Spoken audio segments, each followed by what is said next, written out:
All right, we are back with the Slot 1 Super Podcast. This is episode 27, and not gonna front with y'all. This podcast, like before today, was gonna be an okay episode, but now we got something crazy yesterday evening that really no one was anticipating. But Yep. before we hop in, I have to, of course, introduce my wonderful, amazing, stupendous co-host. Stupendous, the right word? We have Dokkan assets here, and we also have the mask Ningen. So yeah, it's pretty exciting. I mean, just face value before we start. How do y'all feel this weekend? I feel pretty good after seeing all those reveals.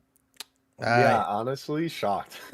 Yeah, shocked is a good word. It's one of those, what it reminds me of. I'm not trying to say they're like the same level of hype or anything like that, but it just reminds me of the anniversary. Was it the 7th when they just like randomly dropped the LR Super Saiyan 4 EZAs like at the end? It was like, oh, and no one expected it, and like, it's kind of like that. It's like we potentially expected there to be some more EZAs, and I know a lot of people were saying like Tech Jiren, which for me would be like the most unhyped thing ever. So then, waking up and seeing that, it was like, oh, because we knew that these guys were coming at some point.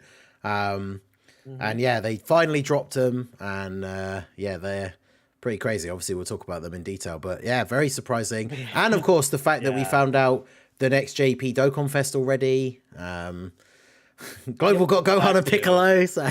Let's go! All the hype. Piccolo. Hype. Speaking of Gohan and Piccolo, that's just going to be the first thing we talk about. Look, global players, I love y'all, but this is going to be quick. We're going to make it brief. All right, so Gohan and Piccolo. What do you mean? Here. What do you mean by that? Anyways, Gohan and Piccolo are officially out in game. A few summons. I hope you got good luck.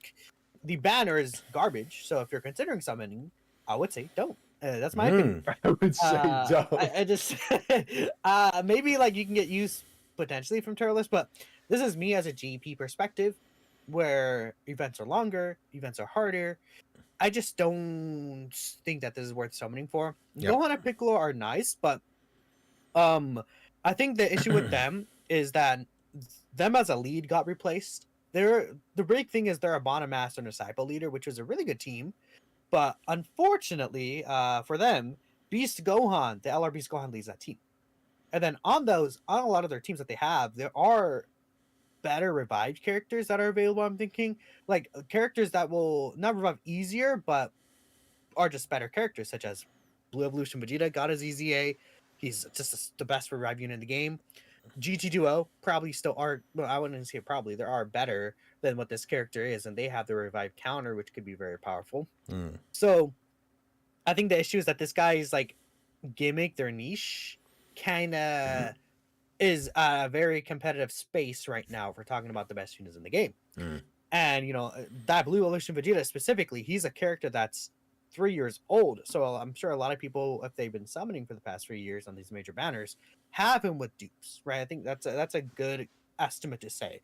And you could also buy him with the red coins, but I think that's the issue with this Gohan and Piccolo. They could be like a fun unit. You could make them like, do some interesting things even on Beast team with like wanking, the multi-turn support they have, but that's it for them. But Ningen, what do you think? I know you actually well, I'll tell you, well, your summon experience was not that great from what I heard, right? Yeah, that's one way of putting it. I got my we have got our global tickets, as we often do. I got all the tickets. I can't remember if it was 70 or 77.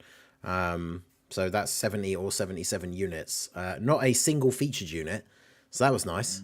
And then I did a few hundred stones. I think it was like 600 in total. Of course, the banner did have 3 discounted steps. It was like 3 discounted steps, but they were just 40 stones instead of 50. So the first 3 multis were 120 instead of 150 in total. Even then, still not really worth it considering the banner didn't change at all. The only other unit on the banner that's probably even really still relevant is Yamcha, can still be pretty good.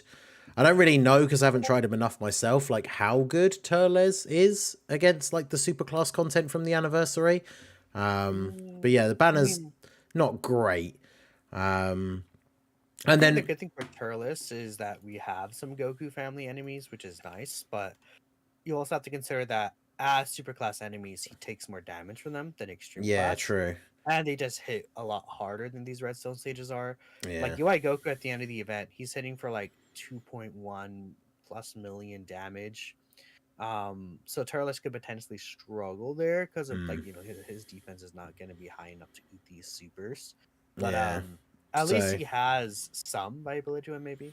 Yeah, so the banner's not great. And then yeah, they are a great, almost like the perfect definition of like a skippable unit, because they're good and they can be fun to use, like Minato said, with the off rotation support, the fact that they support for 3 turns. So it's like you float them off and you get that support every single turn until they come back, which is awesome.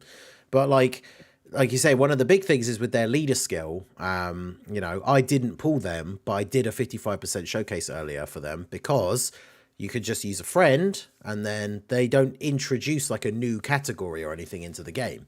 So, if you have like in LR Carnival Kid Gohan, who leads Bond of Master and Disciple 200%, you can just make a Bond of Master and Disciple team.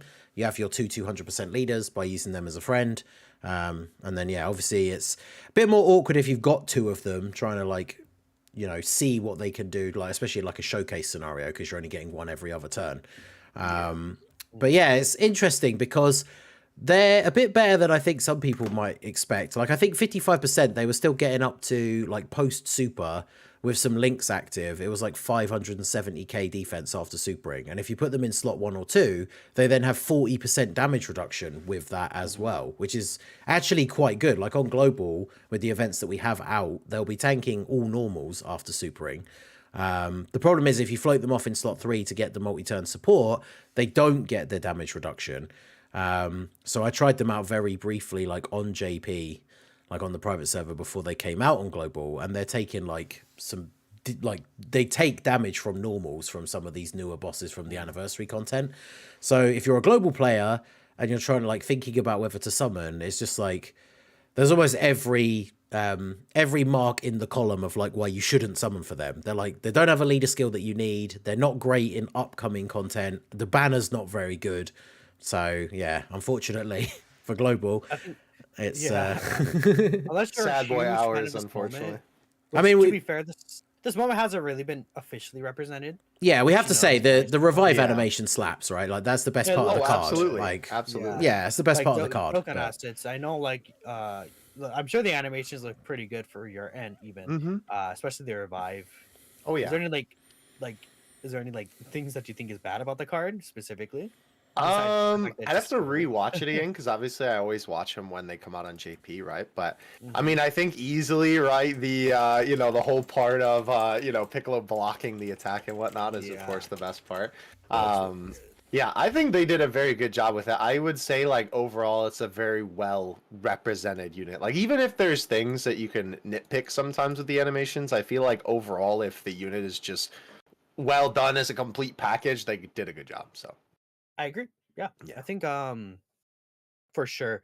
I heard the English dub of the card is very, very funny as well. I didn't actually listen to it. I might have to go listen to it a little bit closer. But yeah. So that's big thing about global. There is a banner unit as well. We have Vegeta and Nappa. You know what? Hang on 1 sec. While I notice him in the chat, Lazarus, reply to the thing on the Trash Takes tweet. So there is how to explain it? Just the banner unit, I guess, right? I mean, they're decent. But I will say I forgot what they did because when they came out on JP, when the details came out, I saw some people saying that they were looking pretty good. And when I reread their details, like yesterday when I made a video, to be like, oh, all this stuff's coming out tomorrow, I reread what they did. And it's like, apart from providing support, which I feel like is weird that they don't have it since they kind of seem to be designed to be in slot 3, they just, on paper, they seem quite good. The problem is, I guess, that they don't really have much of a home because I guess their best team would be like Turles' team, who, as we just discussed, is not really in the best place especially on global in the meta.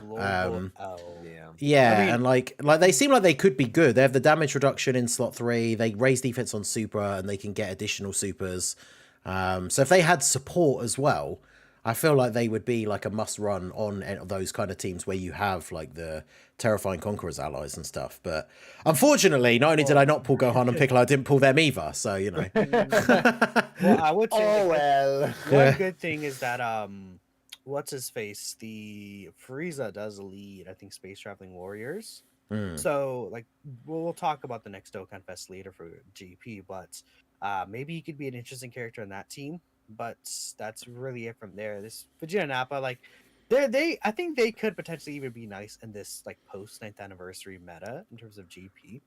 Like future content that's coming, but that's really all I could say about them. So yeah, because I guess if there's like a super boss who's AGL or something, that could be I mean, they have guards, so it doesn't really matter, right? Well, I mean, in terms of, because like that's the thing about it, because they don't have support, it kind of comes down to, I think, the biggest nitpick with them, and you can say this about a lot of units, but it's often like the chief sort of, not even criticism is the right word necessarily, but chief criticism of units where it's like, why would you run them? Not in like a mean way, but like just to answer the question, like, why would you put them on the team? Like, they have damage reduction in slot 3, so you ideally want to float them, but they're not supporting the team, and they'll do reasonable damage, but you're not bringing them on the team to be, you know, the crazy damage dealer, because they don't do that level of damage. And then, yeah, they don't provide support to anyone else. I mean, their links are okay if you're running them with, like, Turles and Raditz and stuff like that. But, yeah, it's unfortunate. They got, like, a decent kit, but it's one of those things. If that unit had the exact same kit but was, like, a Trunks or something, I feel like they'd be much more valuable for the teams that they're on. But, yeah, they seem all right, but... Yeah. Yeah, it would be nice if they're better, but also villains suck, and I'll take anything. Well, yeah, true. So, that's a thing. It could be useful for villain teams to have a floater. Like that Frieza team needs. Okay, we'll talk about it later, but that team sucks. Anyways, so before we continue on, just a quick reminder that if you guys want to help support the podcast and you have any questions, comments, or shout outs you want to do, we're going to read all donations and super chats at the end of the show. And we just want to quickly note that, of course, appreciate it. Next, we have JP, which is where the biggest things are going to be for the celebration. And my, oh my, they like just brought this out of nowhere. Yeah. We got the Worldwide Celebration 2020 units, Str Vegito, and then Str Buuhan. They're easy A's. Not Str Buuhan, yeah. Physical Buuhan, my bad. Dude, I'm just like so excited to talk about these guys, but their easy A's are now here, and they're actually officially in game on JP. So if you're not aware somehow, they are in game right now on the JP version. If you have JP, you can go ahead and grind them up now. I think they did pretty good. So firstly, we're gonna go ahead and talk about Botex, and then we'll talk about Vegito after. So with Boo, I like the changes they made to this guy. I think they made him very, very powerful. And just to break down really quickly, like the changes that they made to him, just in hindsight, they make him have greatly stacking defense now. Like that's a big thing. He used to just have a normal stacking of defense.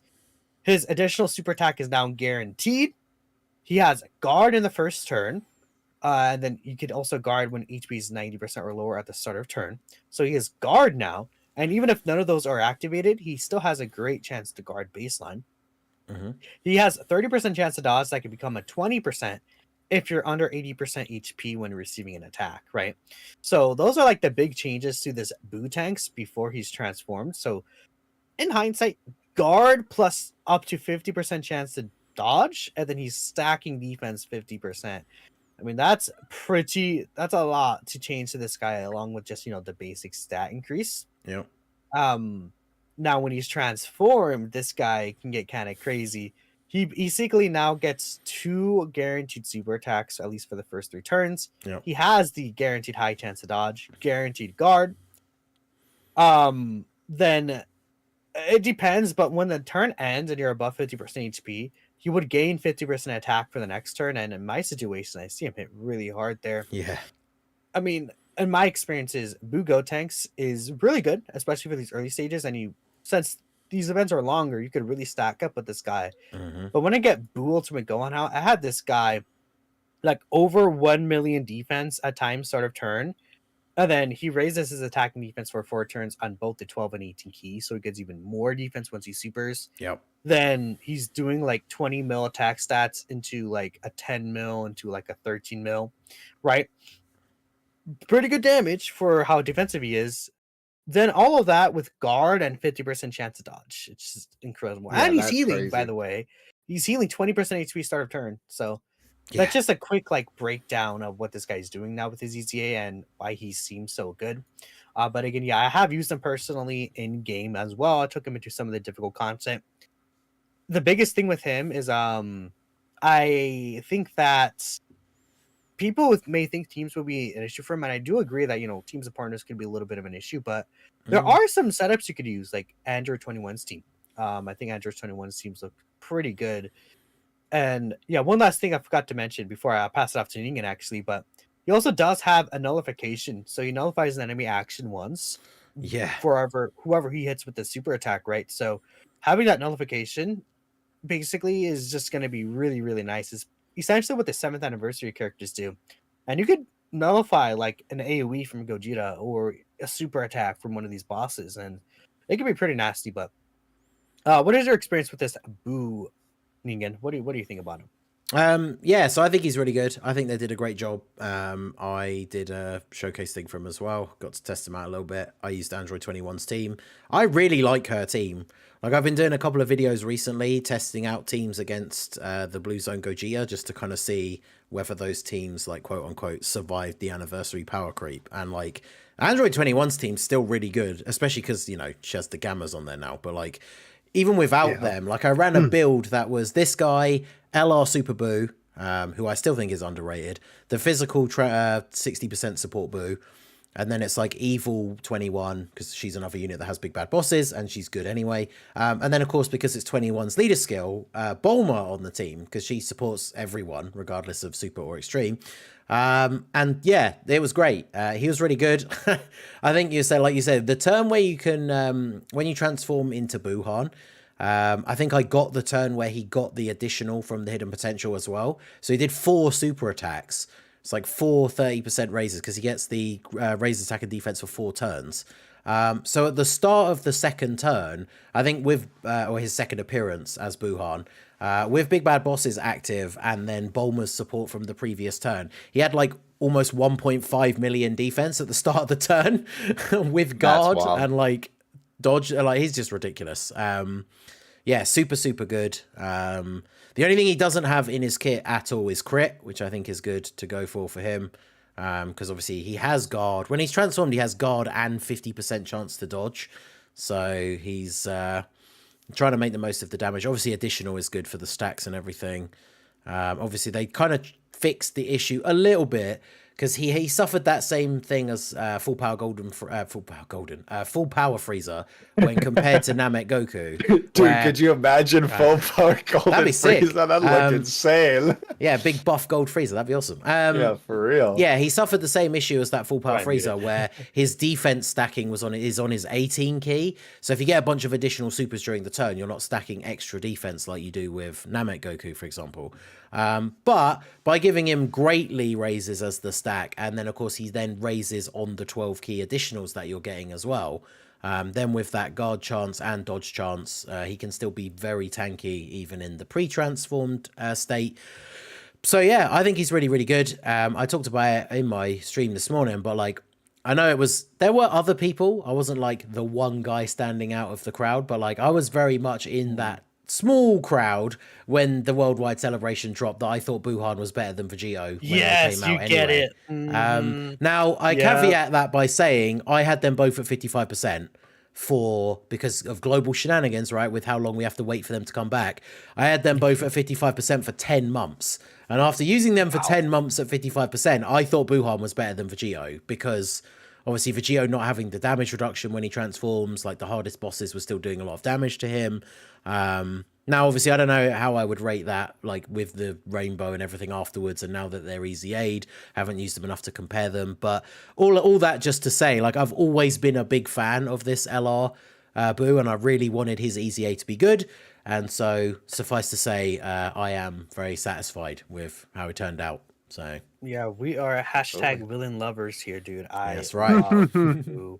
I think they did a fantastic job with his EZA. Gave him the respect he deserves. Absolutely. And he's just super insane. And I was in that camp with you, by the way, where I thought Boo was better than Vegito. Yeah, let's go. On release, I think as time passed on, Vegito just sort of.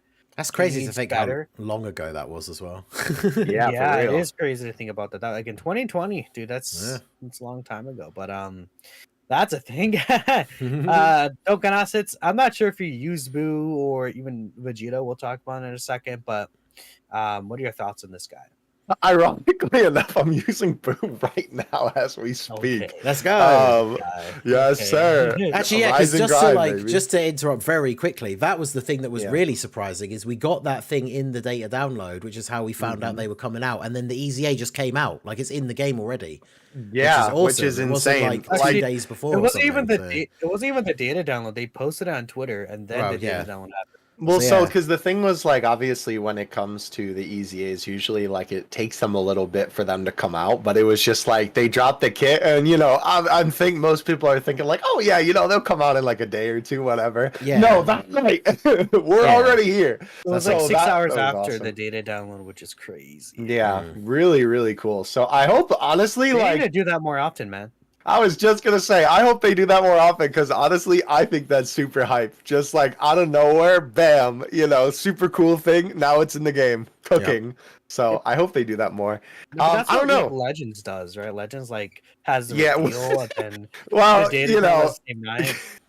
Shout out to the boy, Ultra Gohan. Yeah, I don't know what they were cooking with my boy Ultra Gohan, but they gave a teaser like, oh, new unit coming soon, and then they basically gave no notice, just tossed him up on Twitter, and then he came out the next day. It was so goofy. Yeah, but that's certified Legends moment. We love you, Legends. But yeah, in terms of Boo, yeah, he seems really good from everything that I've been using him thus far. I've definitely been really enjoying using him. He's always a unit that I found a lot of enjoyment in. He's just really cool. So I'm really glad that they gave him, the respect that he deserves. And not to mention, right, obviously I know, I'm sure a lot of people have been seeing it being discussed on Twitter, but man, this guy is going to be so helpful for that artificial life forms mission on the Gohan event, which is awesome, right? Very, very cool. And not to mention, right, just villain buffs in general, since villains are just they just don't care. I know we talked about it a little bit before, but I don't know, man. I swear it's like they give villains the tiniest bone, and then it's just no. Then they just toss them aside. Villains, man. They just always have hated villains. I'm convinced. Yeah, I mean, I don't know. But this guy, they're like, yeah, we made him cook. We made him cook for sure. Oh yeah, I'm glad that they did. They did a really good with balancing the base form into the transformation, because I feel like the base form is pretty good still. Actually, he's not crazy, but I think the base form is more than good enough to handle things until you transform into Blue Ultimate Gohan. So that's awesome. Yeah, one thing as well I've noticed that works really well with him on the 21 team is the fact that they both are units that get big bad bosses when they transform, and they transform around the same time. So it's not a huge issue for either of them that the other one doesn't have it straight away, because then they basically both end up getting it at around the same time, which works really nicely. So yeah, they could for sure. That is that with Boo Ultimate Gohan. Now we have the big gun here, the guy that you've all been waiting for. STR Super Vegito has gotten his Extreme Z Awakening. Yeah. Now I think this guy's really, really good. I really like him a lot. Again, in terms of what they made with changes to this guy, I'll discuss that really quick here. Then we'll divulge into what he could look like in game. He stacks defense now, which is the biggest change, I think, in his base form. Goku and Vegeta do now stack defense permanently. So throughout the fight, with every super attack they do, they get a 30% stack of defense. He he gets 20% extra reduction when he attacks above 50% HP, which I feel like they're gonna have to put the HP condition there, but he can get 50% reduction. He's stacking over time. His additional now is a great chance to be a super rather than a medium chance. Then for his first turn, or if HP is 77% or higher at the start of the turn, he does another additional super attack guaranteed and gets some extra attack and defense. So with all that in mind, this guy could quad super turn 1, get like 4 different stacks in there, and then he has 50% reduction. They will like really, really, really cook. In terms of Super Vegito, this guy also got a lot here. They gave him 30% base damage reduction. Then he has another 30%, against normal attacks. So with that 30% base reduction, that helps him a lot against supers. Yep. Then for the first 3 turns, he guards, which is absolutely insane. So he's guarding with 30% reduction against supers. Then he has all that stacked defense from before he transforms. And he full heals you and gives you a scouter. It's crazy. This guy is crazy. Does so much, right, with his EZA. And I think it's really good. One thing I could see people saying is like the Goku and Vegeta, their like base form damage. I think people will be like, yeah, it's okay, right? Because they don't have any multiplicative buffs, right, in their base form. But I think, they're still good.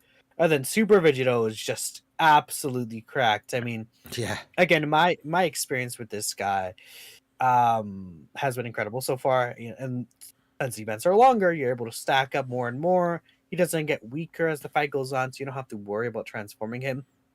And then when you need to transform this guy, you get a full heal, and he just is invincible almost, right? He doesn't die to these super attacks. I've had this guy over a mil defense easily with the guard and then the 30% reduction in supers. Like you can put him where the super is and he lives. Like even against the hardest hitting supers in the game. Yeah. Which is crazy. And then that is crazy. He does quite a bit of good damage now.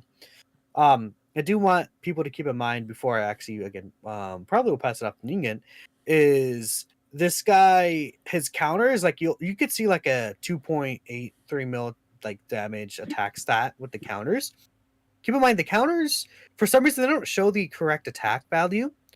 I believe I think it's 4 times. I'm not sure if you know Dokkan assets. I think it's like the counter value actually shows the wrong numbers. It's technically 4 times the damage that we would see here. All right. So if he's really doing like interesting, so if he's showing like 3 mil, then it's actually like a 12 mil attack stat. Interesting. Based on why is that? Do you know? Nope. It's just been in the game since apparently AGL Super Vegito. It just always has been like that, where the counters like just don't.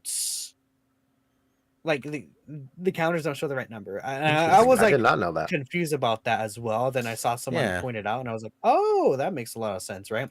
Where it's like, interesting. I mean, I've seen him do like a 3 mil like attack stat, and he crits and he hits for 4 or 5 mil, and I'm like, "Is that correct?" Hold on a second. I'm like, maybe that's not really that great, or that something's off, is what I was thinking, I guess, and. That's how that works, right? I'm gonna double check and make sure it's 4 times, but it is higher than what you think it is. But I like this guy a lot. I think he's super, super good, and he's just he's a silly guy. So again, I know Ningen have used him. I'm not sure if silly guy.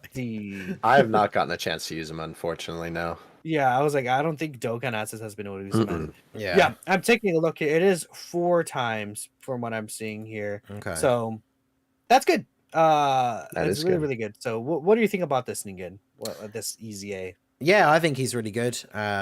It's like you said, I think people will potentially complain about the base form damage, but like when you think about the way the unit was before as well, the unit's always kind of been like that, right? Like they don't do a ton of damage in the base, but the base was like the more defensive version. And like you said, you can get like a quad super where they're then going to have 50% damage reduction. So they're just really, really good defensively. They build up those stacks.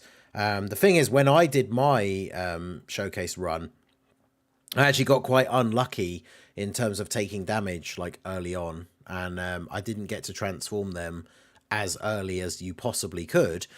So by the time I did transform them, because they'd super attacked so many times, Super Vegito was like over 1 million defense start of turn on like the first turn that he came out.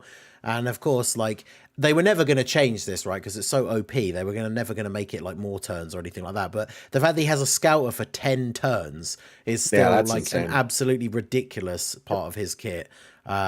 And then, yeah, like you said, he greatly raises on Super. He could then additional. The only downside, I mean, it's not really a downside. The unit's super good. The only thing that is a little bit disappointing is he loses any sort of built-in additional when he transforms. So you either get the hidden potential or you just do one Super, which is, it's fine. He does a lot of damage. Yeah. And then you get the counters, so he does a lot of damage. But it's a little bit of a shame you can't reliably get multiple ones in one turn. But as you said, like he can easily be up to 1.5 million or higher defense after supering with damage reduction against supers now as well as normals, which is really good. It means that he'll be tanking like all normals, and then he claps back with the counters, which can be pretty good. Doesn't he also builds up damage? He builds up crit chance within the turn, right? So each time he has counters, a baseline 50%. Yeah, and then every time he attacks, I believe he gets another 20% crit damage. That is wild. That is separate, I believe. Don't 100% quote me on that. I think it's separate, like how when you're in the attacking phase, the dodge is separate, right? But I mean, it's still 20% crit chance per attack performed. So, like, you could get guaranteed crits on these counters pretty easily. So I don't for this guy, just like hidden potential. I see some people in chat talking about hidden potential. I actually changed my Vegito to 25 additional because I feel like crit is not really necessary for him anymore. Because he used to have just a 30% crit chance. Now he could build up that crit and things can get pretty nasty for him. Yeah, I think I went like full additional and then just the rest into dodge because, he just, you want them to additional. Well, actually, I think it wasn't even the rest dodge because I think he has like 3 dodge or something, but I gave him the equips that were like additional and extra attack because then, they those counters do a lot of damage. And then, because even in base, like we said, their damage might not be crazy, but with support, by the time they were doing like the 4th super of the turn, that 12 key super was still getting up to like 10 mil. Which, I mean, if you're doing 4 supers in one turn, they're still dropping like, 30 plus million attack stat worth of attacks in one turn, whilst having tons of defense, damage reduction. So yeah, really, really good. They absolutely, I think, did a great job with both of these, which is awesome because, of course, these guys were highly anticipated easy A's for everyone, I think. So absolutely, very, very good. They made them incredible. I think they really killed it with Vegito and Buu. I think there's nothing I would really change about them personally. One extra cool thing I did see that they do is that they actually gave Vegito a seal on the super attack effect, which you may be thinking, oh, what does that matter? What does Vegito seal matter? One of the hardest fights in the game right now in JP is the Cell Max second stage. Because that Somac second stage he hits you for like 3 mil damage just like instantly or something, right? It's stupid. I think it's 2.5 to 3 mil, and it actually scales. It's weird, but eventually in that event you could actually like start sealing him and debuffing him. I think on turn 4 is when you're able to start like sealing him and debuffing him. So the thing with this guy is you could transform in turn 4, then you could seal him for the couple of turns. And I think it's like 2 turns, right? And then you can get the counters for free without worrying about getting supered. Then, I mean, with Botex, right? They actually gave him that 5-turn seal that he actually has a purpose in that event because he has that 5-turn seal. So against Cell Max, he can just seal him for 5 turns and you win. Like you can't lose, right? Which is really good too. And I like that they're introducing events that like allow you to debuff or seal or stun or something really interestingly. Like the Cell Max fight I think is really interestingly designed. I hope we get more like that. The Gogeta fight, you could lower attack for other units, so I think that's pretty cool. Absolutely. And super good job with these. That's it for Vegito there. And Ningen, I want to ask, who do you think is better between Buu and Vegito right now with their ECA? Man, I mean, that's the thing, right? Like I said, I did say before when we were talking about them like pre-EZA, when we were talking about Buuhan, it's hard to say now because I've literally done like 1 run with both of them. Now I will say, like, I wasn't doing a difficult enough events. That's the thing. I didn't get the Vegito fusion straight away, but I saw someone mention it in chat, and I was honestly kind of confused because I feel like the transformation condition has always been one of the like pluses for that Vegito, right? Because it's like in any difficult content, it's so easy to be below 77% HP on turn 4, and then even if you're even lower than that, he full heals you when he transforms. So it's kind of like when you need to transform, like when you need it, you've got it, right? That's why people hated the Tech Gogeta transformation, because you had to be above a certain HP threshold, and so then in harder content you can take a big hit even on a unit that tanks relatively well, but then you drop below that HP threshold and you can't transform. So yeah, I think honestly, just in terms of like raw, I don't even know, to be honest. They're both so good. They both have positives in different comments. I think if I had to pick one, it probably is just going to be Vegito, because Buuhan is a villain, and that's the only reason, because he's on so many like better teams and stuff, right? Like even though that 21 team that you can run with him is really, really good. Like when I did the showcase, he's on Dragon Fist Goku's 200% team. He's obviously on the Super Saiyans team. Like he links up really well with a lot of the big like units that you want to run. Whereas Buuhan, like he has good team builds, but they're not as like, you know, they're not in the same sort of level as the teams that you're going to run for Geo. And if we really want to talk about like, I guess they both do really well individually, but I mean, just the fact that Vegito has a scouter means it helps the entire team, because even on the turns he's not on, you know where the super attack is, whereas obviously Buuhan technically doesn't do anything the rotations that he's not on, right? So probably Vegito, but I mean it's not like he doesn't like clear him or anything. So, I don't think he clears him. super good I was job. interested in your opinion. I think they're very, very close. Like I went back and forth because Boo could be so good, but I think we really want him to get new partners that'll really work that well with him. Like 21 works good with him as well, but like I think, you know, if we get like an actual Boo setup that are better for villains, that could be interesting. Yep. And I think Vegito's overall utility is what will make me like him better than Boo. I think Vegito has the better utility, but I mean Boo is just crazy too. It's insane. So that's my take on there. And I don't know if Dokkan asked, did you want to put your input there? I mean, I don't really got anything else to say extra than that, I suppose. I mean, I think like overall, right? I think just kind of like an overall thoughts type of thing is, I think I said this funny enough in last week's episode as well. It's like, I'm just glad that they're all good and they're all like even in contention to be like, you know, kind of put up against each other in terms of, you know, how like high they are in the totem pole.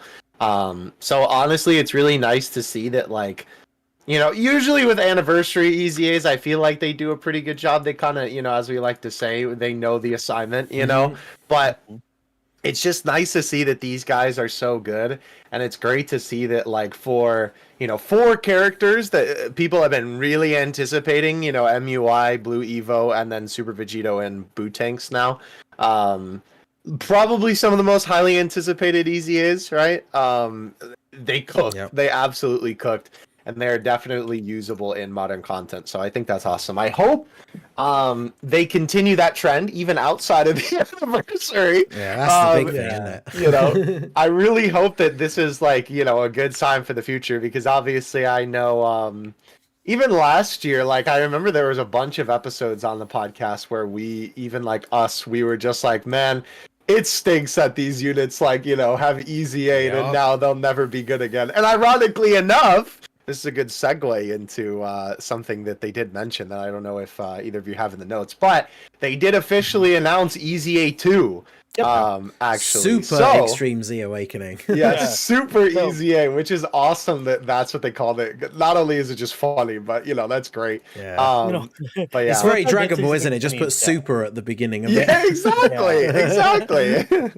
But I have to say, like, the Extreme Super Battle Road. I absolutely 100% agree, right? The most satisfying thing is that they just did not, as we got each of these, like, EZAs throughout the past, they did not drop the ball like at any point, Yep. which is so like it's so much of a relief.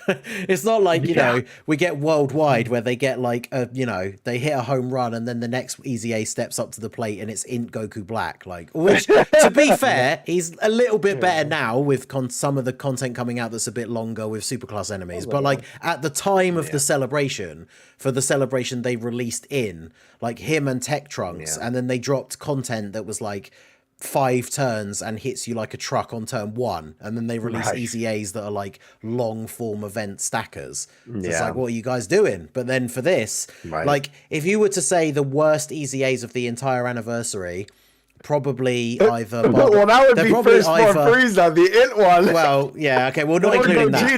that. Not or the Fizz Gogeta, yeah. Not including them. Like summonable units, right? You would probably say it's either Bardock and Gine or Broly and Paragus. And like even they are good. They're good. Like every EZA from the anniversary is good or better than that. Like it's super good. And one thing I said on the stream earlier today, it is a very common thing for Global that like the anniversary sort of dies down on JP. You know, the next Dokkan Fest is coming out. Saiyan Day will be out soon. And it's one of those things that happens every year. This will be the last year, of course, because the next anniversary will be Thank God.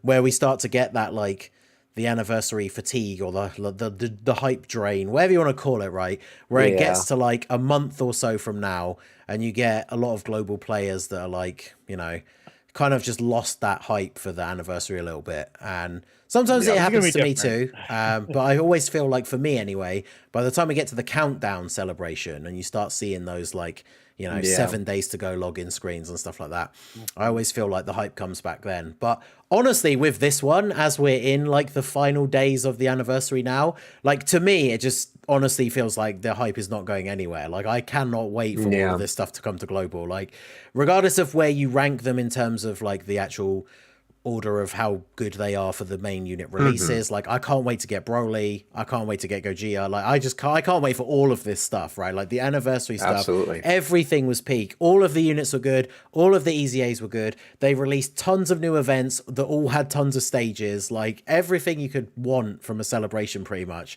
Like I think we would probably agree, you guys can add in any extra points or you know things you want to highlight, but like hands down the best anniversary of all time, right? Like easily like so good, undisputed. So no, there's no way. Like in terms of, you know, we've talked about like the unit choice a bunch, right? In terms of the unit choice, I mean, you have like 2 of the hypest things in modern Dragon Ball, right? Or like, I guess 4, right? If you're saying, you know, counting all the units together. If you count all the EZAs as well, it's some of the hype, like all the hypest characters, like Vegito and Buuhan, UI and like, it's just... So you know, Ningen, I think our cameras are frozen. Oh, no, we're back. Yours is okay. I think Theo's is done. It should be good on my end. I can restart it if you want. But... No, it's good on Discord. I just have to... Okay. There you go.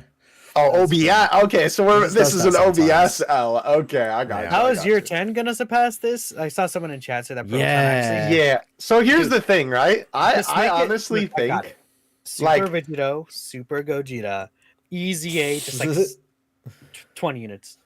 Yeah, like honestly, like I know it sounds crazy that they have the ability to like surpass this because obviously it probably doesn't seem like it, you know, with how insane this anniversary has been with like literally everything about it, right? And obviously not just the units, right? And the EZAs, right? Even the content, right? The content was fantastic this anniversary, which is awesome. Like obviously content, right? Like that's something that they can easily do if they want to, right? But of course, what is like the big game changer and obviously the thing that will hook people in is, you know, the unit releases and the EZAs, right? Even though they gave us some of like the hypest stuff that they could have possibly like concocted in the lab, honestly, like I think that they still have the potential to just do something insane with, you know, some like, since Dokkan, you know, we've been seeing that they've really been on this train of doing some more like what if shenanigans. I really think that if we got, you know, like we've been talking about, like those units where you could transform into either form of Gogeta or Vegito, or, you know, you could transform into Vegeta or Gogeta, or, you know, I've been seeing a lot of people say like they could do some insane unit like a duo Vegito Blue and Gogeta Blue and a duo Super Vegito and Super Gogeta. Like that type of thing, right? Especially obviously if like the animations are good and the cards are cracked, right? There's no way that right there like isn't the best selling anniversary of all time. And this anniversary, by the way, made some insane numbers. It has easily outsold any Dokkan celebration ever, literally, and that's not even an exaggeration, and not by like a close amount either, like by like a miles and miles of a stretch. So you know, I think if, you know, they're really in their bag like this and they can, you know, kind of keep this momentum and do this again for year 10 and, you know, just kind of make the most crazy thing that you've ever seen, you know, I think that we will be in for a treat this year. So plus there's going to be that added hype of the fact that it's going to be same time as well. So like everyone's going to be in on it. Like it's going to be awesome. That's gonna be so awesome. Like, and what, like, honestly, what a perfect anniversary for it to be like, this is the one where we're joining up the 10th anniversary, which honestly is like insane to say. It's out crazy loud, to think. Yeah, I was literally gonna say out loud. It's like 10. The game's been out for 10 years, and finally the anniversary is on both versions at the same time. That's wild. 10 is a big number to do it for, though. So at least that's at least that's absolutely. It's been too long, though, quite frankly. But I'm very glad that, you know, they are finally doing it and getting it done. And it just makes it so much more exciting, right? Like, I know obviously it's fun when both anniversaries happen, right? Obviously I play both versions, but even so, just being involved in, like, you know, the community, like, obviously on JP it's fun, and, you know, but I do a lot of the time see, you know, like, of course, global players like, oh man, you know, because I'll make, like, you know, who is your favorite unit out of the 4, you know, like, anniversary characters? And someone will be like, I don't know, I'll tell you in 6 months. It's like, man, those comments just hurt so much to see, because it's like, you know, I wish that everybody could just enjoy it at the same time. And obviously you could just download JP and play, but it's also, you know, like, it's also, for at this point, right, it's like, why would you? But also, like, obviously it's not the same thing as playing it on your own account that you've been using for years, you know. So, you know, obviously it's not going to be the same. You're not going to have all the units, you know, yada yada, all that type of stuff. So the only thing I'll be sad about is that I can no longer say global player take. Dude, honestly, it is a real thing. At the end of the day, you know, it works both ways, because we won't be able to say Globest anymore. But although you never know, because JP might not. I mean, imagine if we are then synced, but JP still doesn't get like the extra tickets and stuff, then it really will be. I don't even know. I mean, if Global still gets the Pilaf Strove, I'm not sure if Global will get discounts anymore, but like Pilaf Strove, Globals could still potentially get. I'd be sad.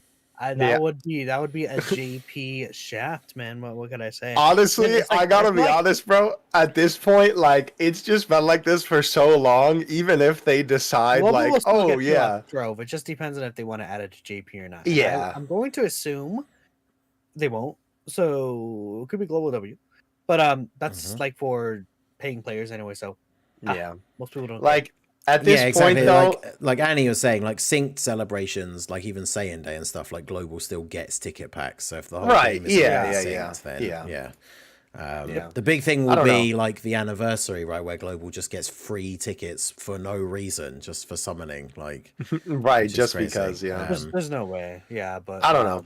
That would be the ultimate peak, though, because that's the thing. Like, it's funny to make the memes and stuff, but obviously, I'm sure you guys agree. Like, it's funny to make the jokes and everything, but like, ideally, I want everyone to have everything, right? Like the optimal outcome is that JP gets all of that stuff, like the extra free tickets and things like that. So that's the ideal outcome, but obviously we'll have to wait and see like what they actually do. Honestly, though, at this point, I'm so desensitized to it that like I don't even think it would bother me if one had one and the other didn't. At this point, it's just like it's the status quo that's been the status quo for so long that it's like. It is what it is, bro. I'm used to summoning and not having all these extra amenities, under my belt you know, help out. Like I said today, right? I bought all the ticket packs for the Gohan and Piccolo banner and got absolutely nothing. Like, so you know, it's true. Since they're separate versions, all they announced is that the like, what if there's gonna be situations where GB gets top grossing and Global doesn't get anything. I mean, yeah, they're separate apps, right? Technically, yeah, that's the thing. Separate apps. That's the thing. People have to be clear, and we have mentioned it before when it comes to some stuff. Is like the announcement and the way it technically works is the release schedules of the game are going to be the same, but they're still two separate apps. We've already talked about like, you know, JP World Tournament might still be shorter, even though if the schedule's the same, technically they'll start on the same day. That'll be weird. That would be so weird. So weird. Like World Tournament is on both versions at the same time, but the JP one is still a day shorter. Like that is potentially a thing that could happen. That'll be really strange. But yeah, like big celebrations, we do normally get it because they try to match JP. But that would be interesting because, like, I guess it just depends. It'll be really interesting to see how the numbers change as well for like revenue, like in general. Like if Global starts making more and JP starts making less potentially, because you know, I mean, there's always going to be. Well, I was going to say there's always going to be the issue for either version because it's been something that global players get told, you know, for years. Just switch to JP, but like, you can't when you have an account that's already built up. But like, once the games are synced, like, there's no reason to play JP unless you are fluent in Japanese. Like, or have an account. Why would already. you? I mean, like, yeah, that's what I mean. Like if you're one of the newer players, that's what I mean. So going forwards, so say for example for like the 10th anniversary or like the 11th anniversary, you know, we always see there's always new, especially anniversaries are like the big one, but there's always like influxes of new players on these like big celebrations.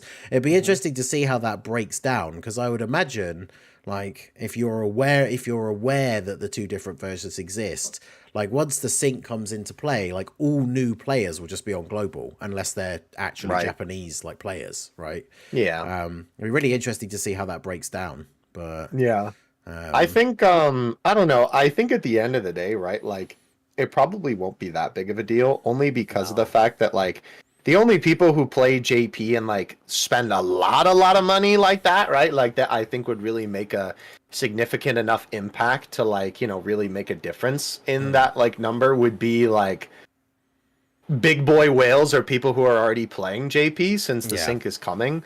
So like at this point I feel like it won't be really make that big of a deal on it. You know, obviously it's all kind of going into the same pot anyway. Right? It's one of those things. I like there won't be like a mass exodus of JP players to global because like we said, same with the other way round. Like once you've got an account and you've got it established, like it's super difficult to switch. Right. Because like we were saying, you know, like even when you made the comment about like, you know, when the anniversary starts on JP, you can always make a JP and like do some stuff. Right. But like I did that for the 8th year where I started up an account and like I bought a few stones here and there just to get it started and everything. But like it was one of those things where like I pulled all 4 of the anniversary units. I got the like the GT Duo, the Buu Duo, and then Carnival Goku, Carnival Gohan. But then, like, I just couldn't make good teams for them because I didn't have all the other units that you need to like build around them. So it is very difficult to switch versions. So yeah, I don't imagine there's going to be like a whole bunch of JP players that switch to global. But it's just interesting to like to think that kind of in the future, as new players discover Dokkan, as long as they're aware there's the 2 different versions, there's basically no reason to play JP. Unless you're Japanese, I guess. Because at the end of the day, it doesn't really matter because it's all going to Bandai anyways. Yes. Well, yeah, exactly. I know. But then it'd just be interesting, like we say, because the thing that kind of brought it on is like what will happen if like the JP version gets top grossing in the JP App Store, but global doesn't. Like it'd be interesting to see what they decide to do. Honestly, like at that point, right? Like it really depends on how they want to handle it. But frankly, I could definitely see them just being like, you know, oh yeah, you know, Dokkan Battle hit, you know, like top grossing, and then they just, you know, give out the stones anyway, right? Like, because they could just do it celebrations a lot anyway. It's like if global, like when we have the, well, they do it. Well, the thing is, it's not even joint ones because for the anniversary, usually global will get whatever JP got, even if like So like because global does that whole like. Global just has to have one country at top grossing, and then everyone gets 30. God, that would be so great. All those people holding it down in. What was the last place that was like the most random? Was it like? The Super 17 one, right? Yeah, was it? Well, I can't remember where it was now. It was this one random location. It was like the same place that got Omega top. Was it like Macau or somewhere? I can't remember. Something it was like some like random place that had never come up on the list before. It was like the only place that hit top grossing. They love GT, I guess, bro. So that'd be crazy. Yeah, Belgium is one of the ones as well that usually appears on there. Which, by the way, Belgium's so funny because technically they're not allowed to buy stones. I don't know how they get away with that every time, but like, bro, thanks, dog. I appreciate the extra dragon stuff. You know, the thing is, I don't like. We've talked about this before. I don't want to veer off into this whole complete different topic, but like being someone in the UK. You know, like Warden and Gaming Claw aren't really around much anymore. Like, in terms of IRL people, I know, like, 3 people that play Dokkan or something that live in the same vicinity as me. Like, you think I'm, like, you know, I'm not the biggest whale, of course, don't get me wrong. But, like, I put in my money, goddammit, and the UK never, ever is anywhere even close to top grossing. That's funny. Yeah, by the way, I did look it up, at least for Omega, it was Macau. So... Shout out to the homies in Macau for the top grossing. So funny, dude. Like, I don't know. It must just be like a thing. Like, they must just love GT over there. They have to. I don't know, bro. There's no other answer. Someone said about VPN as well, but the thing that makes me laugh, right, is that like if you think about it, I genuinely don't know how it works. So if somebody knows, like, please let us know. But they're not supposed to be able to buy stones. So if you're in Belgium, you go to the like stones store, like click the button and it's just a blank page. So somebody mentioned VPNs, but like surely with my limited understanding of how VPNs work, if you use a VPN to buy stones, if you're in Belgium, the VPN is telling the game that you're not in Belgium. So then why does it count as Belgium getting top grossing? Yeah, I don't understand how it works. It's probably because the purchase is still linked to your account. And that's true. It could be like your credit card because like if you're like not that, or like your Google Play account, you're like a resident of Belgium. So like since the purchase is still being made on your Google Play account and you're like a Belgium like resident, then that might counts for Belgium, even though you're on a VPN. Yeah, makes sense. That's my the all-seeing eye of Google, baby. But yeah, shout out to all of the few global countries that regularly hit top grossing. We appreciate you. That's awesome.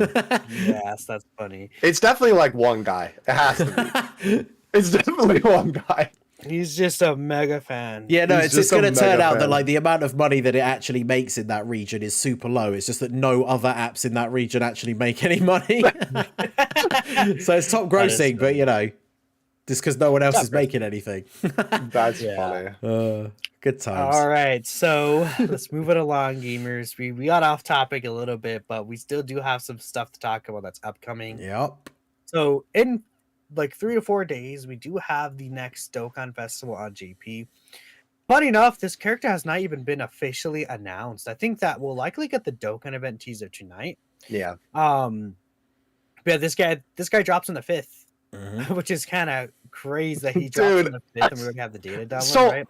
By the way, is this the first time that we've gotten, though, a character in the files before the Dokkan Fest teaser? Because I swear I never remember this happening before. Like, obviously, we get them all the time, like, after the teaser. I don't know. I genuinely do not remember a time where they, I could be wrong. Chat, please correct me if I'm, misremembering. But usually, it might have happened before, but yeah, usually the cycle is we get that thing in the news, don't we, where it's like a new Dokkan event is coming. Yeah. And then we get, like, the, sometimes it's the tweet first, sometimes it's the data download first. But yeah, we get the data download, then the unit comes out. But yeah, very interesting. But yeah, silly, but I kind of love it. Yeah, but tell us, Minato, who is it?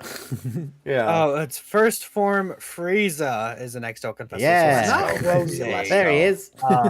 So First Form Frieza is the next Dokkan Festival, and a lot of people actually don't like this character at all. And just to explain what this guy's doing, he's a majorly damage thing based character, right? The issue with him is that he doesn't have any defensive tech. He gets just a lot of just stats. He has a crit chance against Pure Saiyans, extra crit chance per Conquest of Terra category ally. He leads planetary destruction and space traveling warrior, right? So it's like he stacks attack, right? And it's like I've seen this guy do pretty good damage, and especially with the active skill, I've seen the active skill do crazy damage itself, and it has a notification of an action for the turn. Mm-hmm. But the issue with this character is that, again, defensively, there could be a big issues against the hardest fights in the game. I don't think he's as bad as people are saying, like himself, but his major issue as well as his team. Planetary Destruction and Space Traveling Warriors, like, there's not good characters there that are like, mega top tier, at least for the most part. Like Planetary Destruction, we have Harugarn. Then it's like, okay, we're gonna have to run like LR, Ajo, Golden Frieza, Ammon, and Raisin. And it's like no one else who really works for you. Yeah. Right. So that's an issue. I mean, again, that's why I brought up the Vegeta Nappa. Like they could be a decent character there. And then it's like for Space Traveling Warriors, who you're gonna run? You have to bring Chilai, Turles, and a lot of these like older characters that like are very finicky. And we have the new Dodoria as well, a banner in it. We'll talk about him later, but our baby ZZA is like a good character, but it's nothing special. Vegeta Nappa are good, but the LR nothing special again. Like we don't have like these mega top tier characters on this team. But that's the issue with this guy, is that his team just is really, really bad. His partners aren't really that great. Like in terms of best linking partners, y'all I could read out the list here for this best linking partners. STR LR Cooler, EZA STR TR Cooler, Metal Cooler, Golden Frieza, the Golden Frieza who's not even on his team. This is not sounding good already. I know. AJO Full Power Frieza. And then he shares 3 links with like Brugarn. It's literally like this is a list of units that are like, oh, these units are really good. Like a year and a half ago. Like yeah. That's the issue. With this guy is that his partners isn't really that great. His team sucks. And it's like you want Conquest of Terra allies on his team, but he doesn't really get that. And he has no defensive tech, so this guy gets hit with a super attack by some of these like it's low damage bosses. It's Shover. He takes He takes like a mill damage, right? Or a plus if you're not getting like lucky with additionals. But I would still say it's like if he gets a good setup, I think he can look really good, especially offensively. But this guy's like he should have had some sort of defensive tech to help him against these supers, because these just hit too hard. Having raw defense is not enough unless you're like at 2.8 mil defense or something. Like even like with 2.8 raw defense, Gogeta one shots you. So. That's crazy. Like that's the thing we talked about. I think we mentioned it on the episode with Truth, but like I think that's my one concern about where like how difficult some of the events are becoming now, with like just how hard the enemy super attack hits you, like in terms of what we would actually refer to as like tanks on your team now. You basically have to have damage reduction and then potentially guard and like high defense as well. Like gone are the days where you can just have raw defense and eat supers. I mean, technically you can, it just has to be insanely high. Right. A lot of characters are just not going to meet that threshold. And it's always been a case that there are characters, and I would submit that this Frieza is obviously one of them, right? Like, I really liked STR LR Cooler when he came out, but he's a unit that could very easily just get killed if he gets hit by a super, but he's on the team to do damage, right? He's a damage dealer, so he doesn't tank supers. That's just how, some units are good at some things and not good at other things. So this Frieza is obviously a unit like that, but it just kind of stands out more when some of these bosses now, like... even on team builds with some of the best teams in the game, like you still get rotations where it's like, okay, if the boss is going to super me on this turn, he needs to super this unit specifically. Otherwise I might die unless I like dodge or something, like, and that's where it starts to get a little bit crazy. Because I did my, this is not that case, because I know he doesn't hit as well. He still hits really hard, not as hard as Beast, I think, or whatever, but like I did the movie bosses red zone thing, which I know we'll talk about in a little bit more in detail in a little bit. I did the movie bosses boss rush thing, with my actual real JP account where like all my units are 55%. So I got 40 minutes into the run and then AGL Broly super attacked the GT duo and did like 2 million damage. It's like oh bruh. That is so disheartening. That's the one thing I will say I never liked about Dokkan is like you go through, I mean, I guess that's just video games in general, but you go through those super long events and you're so close to winning, and then something that's out of your control that's just completely RNG just screws you. I did love it though. It reminded me of the that like 12 fight stage back in the day where there's like the hardest boss stage. That was when you get fun. to the last one and they get killed. It's like, oh.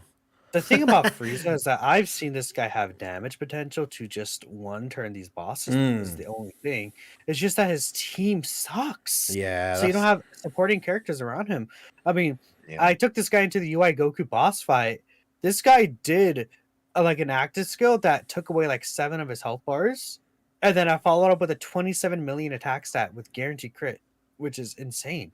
And he could do 2 more of those. Yeah, see, that's the kind of thing I like. It's like, we've talked about this before in previous episodes. It's like, every unit can't do everything. And I've used that analogy before, where it's like the classes that you have in like a party in an RPG. And it's like, you have characters that drop like megaton nukes and they can't take hits. That's the whole point. And it's like, and if you don't like that playstyle, then you just don't run those types of units. But those types of units can be fun to use, but you just have to kind of accept that if that is the unit that then gets supered, then you probably lose and have to try again. But like, you need luck on your side for him to potentially anchor the team or like hold down the team, right?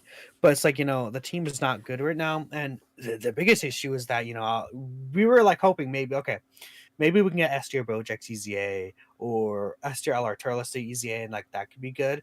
But there is the potential. I think it's very likely that EGO Bardock gets his EZA. We talked about this before the podcast actually, Ningen, but they updated these scripts for EGO Bardock where he gets like how it works is like they updated like something in the database where there's like a change in the unit's super attack level 14.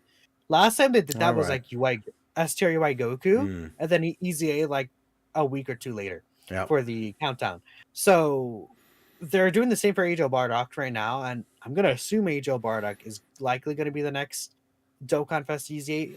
It's not 100%, but it could be for same day as well. There's a chance. Yeah. I kind of doubt it though, because it's like Bardock and Frieza, and they also don't like villains.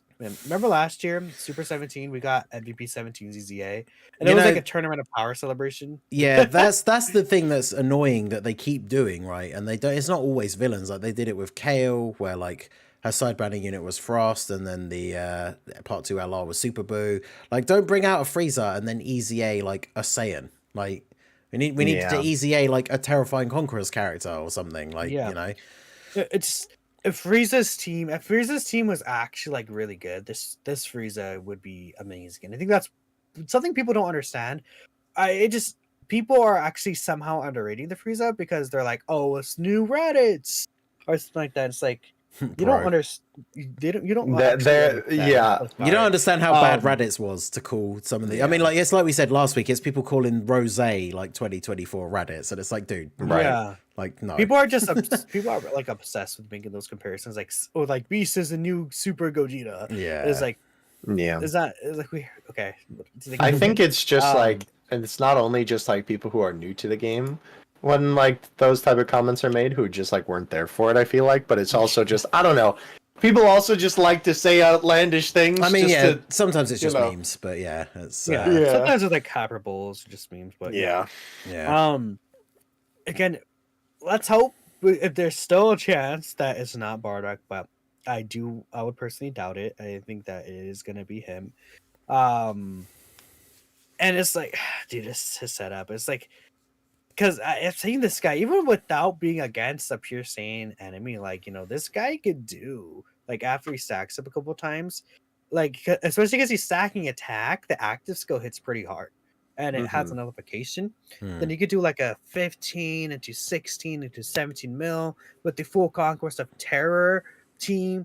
He does have, or Terrifying Conqueror's team, my bad. He does have 70% crit chance built in, so he can do a lot like of actual damage, but you need your defensive someone. It's like the best defensive someone characters are Golden Frieza and Ammon and Raisin, which don't really cut it anymore, unfortunately. Right. Yep. Who are you running as support? Inchilai is like your best support character on the team as well. And it's like, who are you running for? Like, I don't know, utility. Like, you don't even have really much of a utility character. The units are not good enough, and that is like partially because of the power group that 9th anniversary had, right?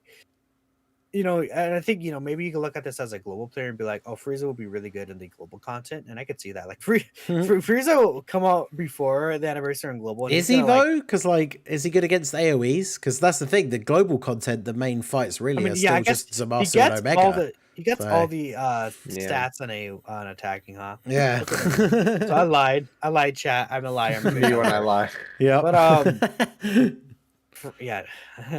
Let's see. But I'm gonna hope that my bet for worldwide is actually Namek Saga.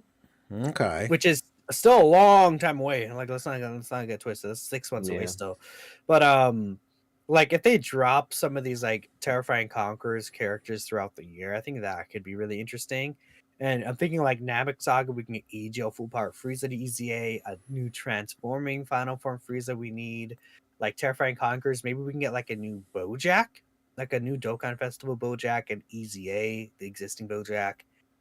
Super Baby 2 could get an EZA. No, Super Baby 2 could get a Dokkan Festival, right? We can get some more Terrifying Conquerors there. There's a lot of options and things that could happen, or I guess it's space traveling warriors that we need, right? But there is potential if they really want to, but most of the time they drop these villains and don't give them support. So yeah, we'll see. It really depends. Because I mean, we saw Kale last year. She finally got the buffs that she needed this year, like a year later. Yeah. So let's wait and see. But as of now, this Frieza is gonna be a skip, in my opinion. Yeah. So I would say I wanted to ask. I just kind of thought of the comparison, I guess, since we just said about the whole 2024 Raditz meme.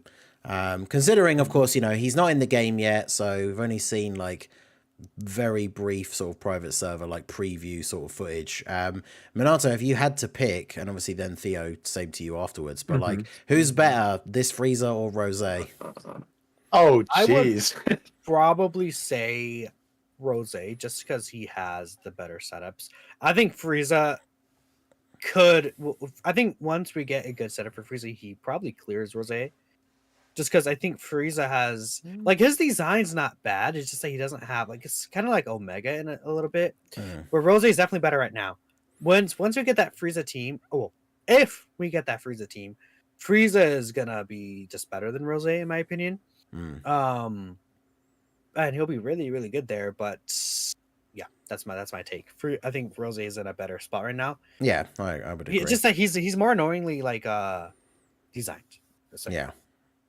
Theo, your thoughts? I don't know if you've seen much of the Frieza like actual gameplay, but yeah, no, I haven't, unfortunately. But from everything that I've seen and like obviously what both of the units do, I would pretty much agree with Minato. Yeah, I think honestly at the moment it kind of just comes down to like, it sucks so much because I feel like, you know, when we're talking about these units in Dokkan, half the time the conversation is, oh, but the unit is good, and then it's like, oh, but the units around the unit are not good, you know. So like, you know, it honestly stinks that sometimes like a unit could be good, but their potential is sort of just squandered because of the fact that, you know, the characters that are, you know, should be ran around them obviously just aren't it. So I don't know. I would definitely agree with Minato on that one, that I think Rose is probably at the moment above Frieza, but I think that he definitely has potential. Right, to become better, but I think you know, we'll have to see if we get more funny Frieza units as the year goes on. I do think that Frieza will be pretty good in the Cell Max boss fight though, because in that fight you could like eventually debuff. Frieza does greatly lower attack, so it's like he's getting all these additional supers. He's type advantage, he's greatly lowering attack. You do a lot of damage there.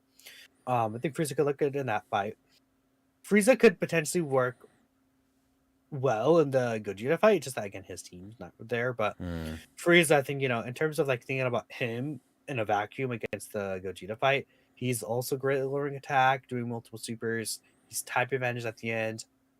He could potentially nullify Gogeta's super attack or his AoE at the end as well. Like the active skill at the end when you stack up for like 8 turns could like probably do like at least 50% of Gogeta's HP. You could like one turn him with Frieza.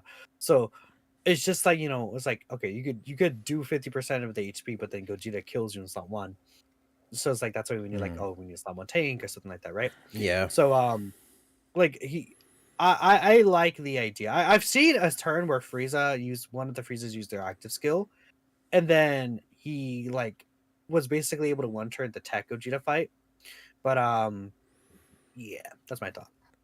Okay, interesting. Mm-hmm. Yeah, I think I would agree. I think Rose is in the better, obviously, not just because he's in a better place now. I think the people's main complaint is obviously like Frieza not having the best defensive tech, whereas like people hugely like underrate Rose in terms of his stats. Like I think it's because it's that classic thing of like you can't see a unit's defense once they've gotten like all their attacks off and stuff. The fact that he gets like, obviously if you get the orbs, the fact that he's getting like 6 or even 7 30% raises in the same turn. Like I've had people in the comments of like various runs saying that he's like over 2 million defense, and if he's still untransformed, he's got 30% damage reduction on top of that as well. So he's is this interesting? Were you guys surprised, just as like a brief final thing here for Frieza, but like it's sort of on the topic, were you surprised that it was not Rose next for global, or did you expect it to not be him? Oh yeah, no, for JP, sorry. Definitely so, right? I think like I don't know. It's a bit of a weird one because obviously, like, I think it's like more surprising almost from the fact that we know the sync is coming. I feel like because it's like, man, this just doesn't help us get to the end goal. I feel like, right? Yeah. Like, obviously, I'm sure Dokkan has a plan. It's not like a crazy big issue, right? Like, obviously, it could still. Obviously they could just still put him later down the line and it probably wouldn't be that big of a deal. Yeah. But I will say I'm kind of glad that like they didn't do it in a weird way, because I feel like it would have definitely, like, I don't know.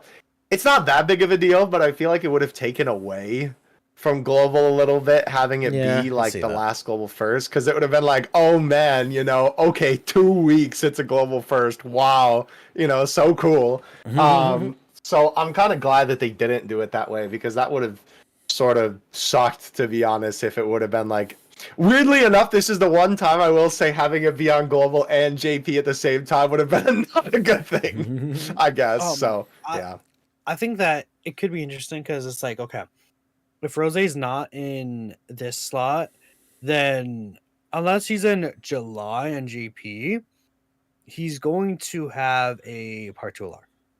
And again, a lot of people were like, oh, Kefla could be a Part 2 LR. And it's like, maybe on JP. It's like, what I think is that maybe it could be Rose, could be the April. The April Fool's Dokkan Fest. April Fool's Dokkan Fest. Can you imagine the memes? He could be the April Fool's Dokkan Fest. Then I like how we just call it the April Fool's Dokkan Fest. It's funny. Then at this point, bro, what else is it? I think that what could happen is that Global and GP could share the April LR in Part 2. It could be a thing where Global in April is going to get like the Dragon Fist Goku and Hirudegarn. Oh god, it's them at the beginning and then Golden Week at the end. April. I'm thinking that in between, I think that they could put an LR banner or another banner. Oh god, that's what I'm thinking. Because get ready, Ningen. All right, it could be like in April, at the start of April, Rose and GP, then the Hirudegarn and Goku and Global. Then in the second half of April, you guys are gonna get the type banners as well, but yeah, I think a Part 2 LR will come out on both versions. Then at the end of the month is Golden Week. So I mean, I know, Annie, there's always going to be a global random filler banner there, but like since it's the sync, I think they're going to change things up. And I was going to say, you can't really say we always get this at this thing on global, because obviously, we know not anymore. Yeah. So I think they'll just slide in the LR there in that spot. Yeah. Which actually, you followed up and you said that. Okay, so there you go. In the chat, Annie said, so okay. I think that before we circle back into like off topic, let's circle back to Frieza. You know, um, Frieza is like, I would skip Frieza now, but then maybe when he comes back, you could look into potentially like, like get a with red coins, or am I gonna summon the spanner that has him returning? Because it's very possible that the team gets better, but I wouldn't invest into it, especially with Sane Day right next. Yeah. Right, we have Sane Day on JP again. Golden Week will be not too far away. It's like on JP, like these big celebrations are like evenly spaced out. I think global, like sometimes we're just all at the end, and then global will experience this later, next year, right? Especially, but like how evenly spaced out this like hype content is. I think they usually do a good job. But just that last year, people weren't really big fans of some of the picks. But yeah, I mean that's the whole point, right? I know we've talked about this on previous episodes, but like we do call them almost as like a joke, but like we do call them filler Dokkan Fest. But it's true, right? Because on JP they literally come out in the gaps between big celebrations that are fairly evenly spaced. And then one of the problems with the global schedule getting moved around and stuff is the fact that we then often get, like the case now, where it's the beginning of the year, and we get like 3 filler Dokkan Fests in a row, whereas JP obviously had them spaced out by other things coming out in between. So we always get these really weird periods on global where for a lot of people, I mean, there's going to be a lot of global players out there where everything that's released so far in 2024, apart from maybe Rose because it was a global first, is all just stuff that people had no interest in, right? Tech Trunks, Tornado Power Androids, and then Gohan and Piccolo. So I think that'll also just be like, I mean, kind of obvious, I suppose, but I think that'll also just be like a very good thing for the health of the game, because obviously, right, when it comes down to it, I mean, I guess to be fair, global players are kind of used to it, but it's like that time of year where you just get dead celebration after dead celebration, basically, or just like, like you said, maybe more the appropriate term is like filler. It's just not good for the game, because then you get people who lose interest, right, and just like don't want to play, and I can't entirely blame them, because obviously, it's like, why would I want to play, a game that, basically it's like not even throwing me a bone for any of the new content. So plus it's so weirdly balanced because of how the schedule is for global and stuff at the moment. Because like I would agree that is obviously the case, and people could lose interest and stuff. But then you have things like the global first Rosé comes out, and that's exciting. But then you have to weigh that against this whole thing that is always the case of global when it gets to this time of year, is like, but should I be saving everything for the anniversary? Saiyan Day is in like 2 weeks, and we don't know what that's going to be. So yeah, it's always tricky when we get a bunch of dead stuff, and then even if you're someone who's hyped for one of the units or something like Rosé that was a bit of a curveball, you've then got all these other factors that you have to consider as well. Whereas on JP, like we said, you kind of know that you just get these filler Dokkan Fests that are essentially going to always boil down to, if you're someone who's free to play or like a low spender, you just don't really summon on those banners unless it's something that is super like hype for you, like personally or whatever. And then of course, feel free. But yeah, it's like always a bit of a weird time. But I think that'll definitely be just like overall more beneficial for the game, because then it will just be like, a more healthy schedule, which will be nice. So I'm very glad that is going to be the case going forward with the sync. For sure. There. So that's that for Frieza. We do have the banner at Dodoria. I was gonna say I actually don't even know what he does. Focus on him. He's like a decent character. So when he's in Human Deeds, 50% support. Right. He has guard on the same rotation of Frieza's in the same turn. Okay. Then he has, for the first 5 turns, an additional with a high chance to be a super. With Frieza on rotation on the team, he has an additional with a 70% chance to be a super. So you could quad super there. Attack and defense raise to the turn, high chance to stun. 150% sort of turn, then 100% when attacking. He builds up attack and crit chance. It's like, he's okay. I'm not really seeing him being that great.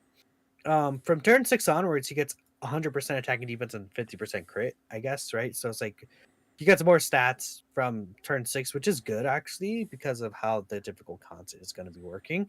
That could be a pretty big buff to this guy, but I feel like he's just all right. I don't know. I think he could have done more for like the team and how bad it is, but I think that at least like having a 50% like floating support on Frieza's team that's guard, decent defenses is better than nothing, and he will help out Frieza. So I feel like the Doria is like just decent. I feel like maybe he could have been a slot one character. Yeah, someone in chat said replace the crit with the damage reduction. That would be good, right? If you had damage reduction instead of the crit, this guy would be cracked. Fortunately not so. It sucks for Dodoria. Yep. And that's all about him. So that's all there is for the upcoming Dokkan Fest on JP. Well, we have Team Bardock as well, actually. We I do. haven't seen what he does. I did actually put their art up as well. There we go. I literally, like, let me take a look here what this is doing. So greatly raise attacking defense for both super attacks, super class allies, 30% for one turn of the 18 key. Let's see. He sucks. Okay. Well, he gets 50% support to super class allies.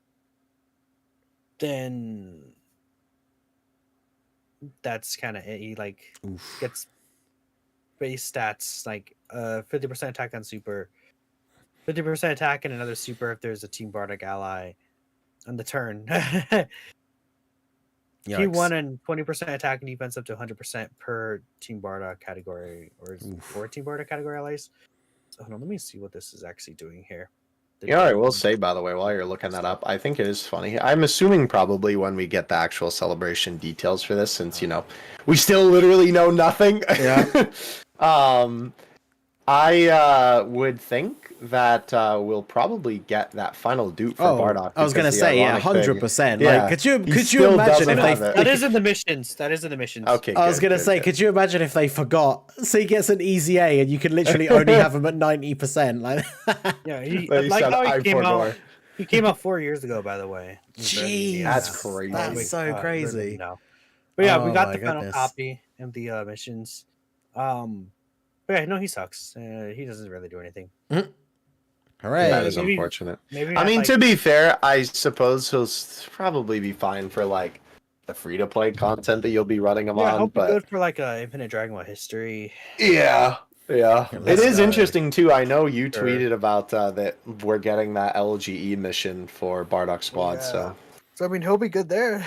Yeah, let's go. Team Bardock Legendary Goku event mission, y'all. Gonna be crazy. Free to play unit.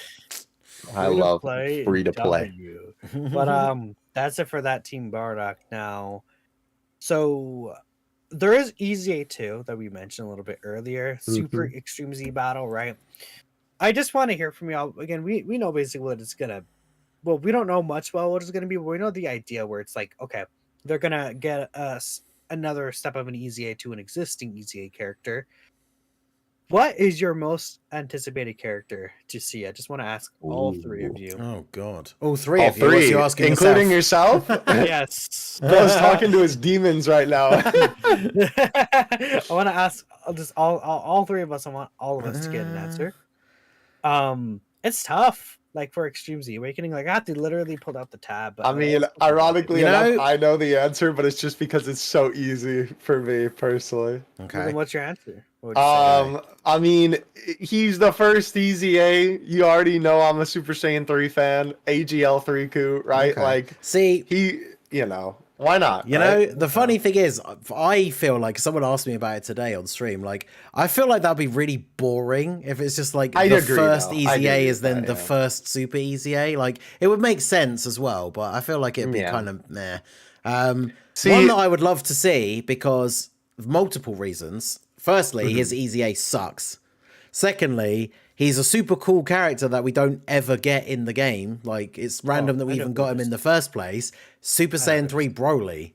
Like, imagine he gets the Easy A2 and is actually good. Like, I hope he sucks again. Could you imagine? That'd be so hilarious. Yeah. That's what I want. I want funniness for that guy over anything. But yeah, no, I hope he's good. I don't know. You know, I will say though, like obviously bias aside with funny Super Saiyan 3. I honestly think that like the most fitting character, besides like, you know, that kind of boring choice, would literally just be Str Gogeta, right? Like, Yeah. Str Vegito no, and Janemba, like at the same time. That'd be sick. yeah, that Yeah. would be sick. Like, I think like no questions asked, right? Like that should be it, honestly, in my opinion, because he's, you know, he's obviously, you know, the first anniversary big boy unit, right? Obviously, he's one of the most popular units in the game. Obviously, absolute game changer when he came out, and even his EZA, right? Like the funny shenanigans with him in the Int one, you know, like I don't know. I just think that he should be.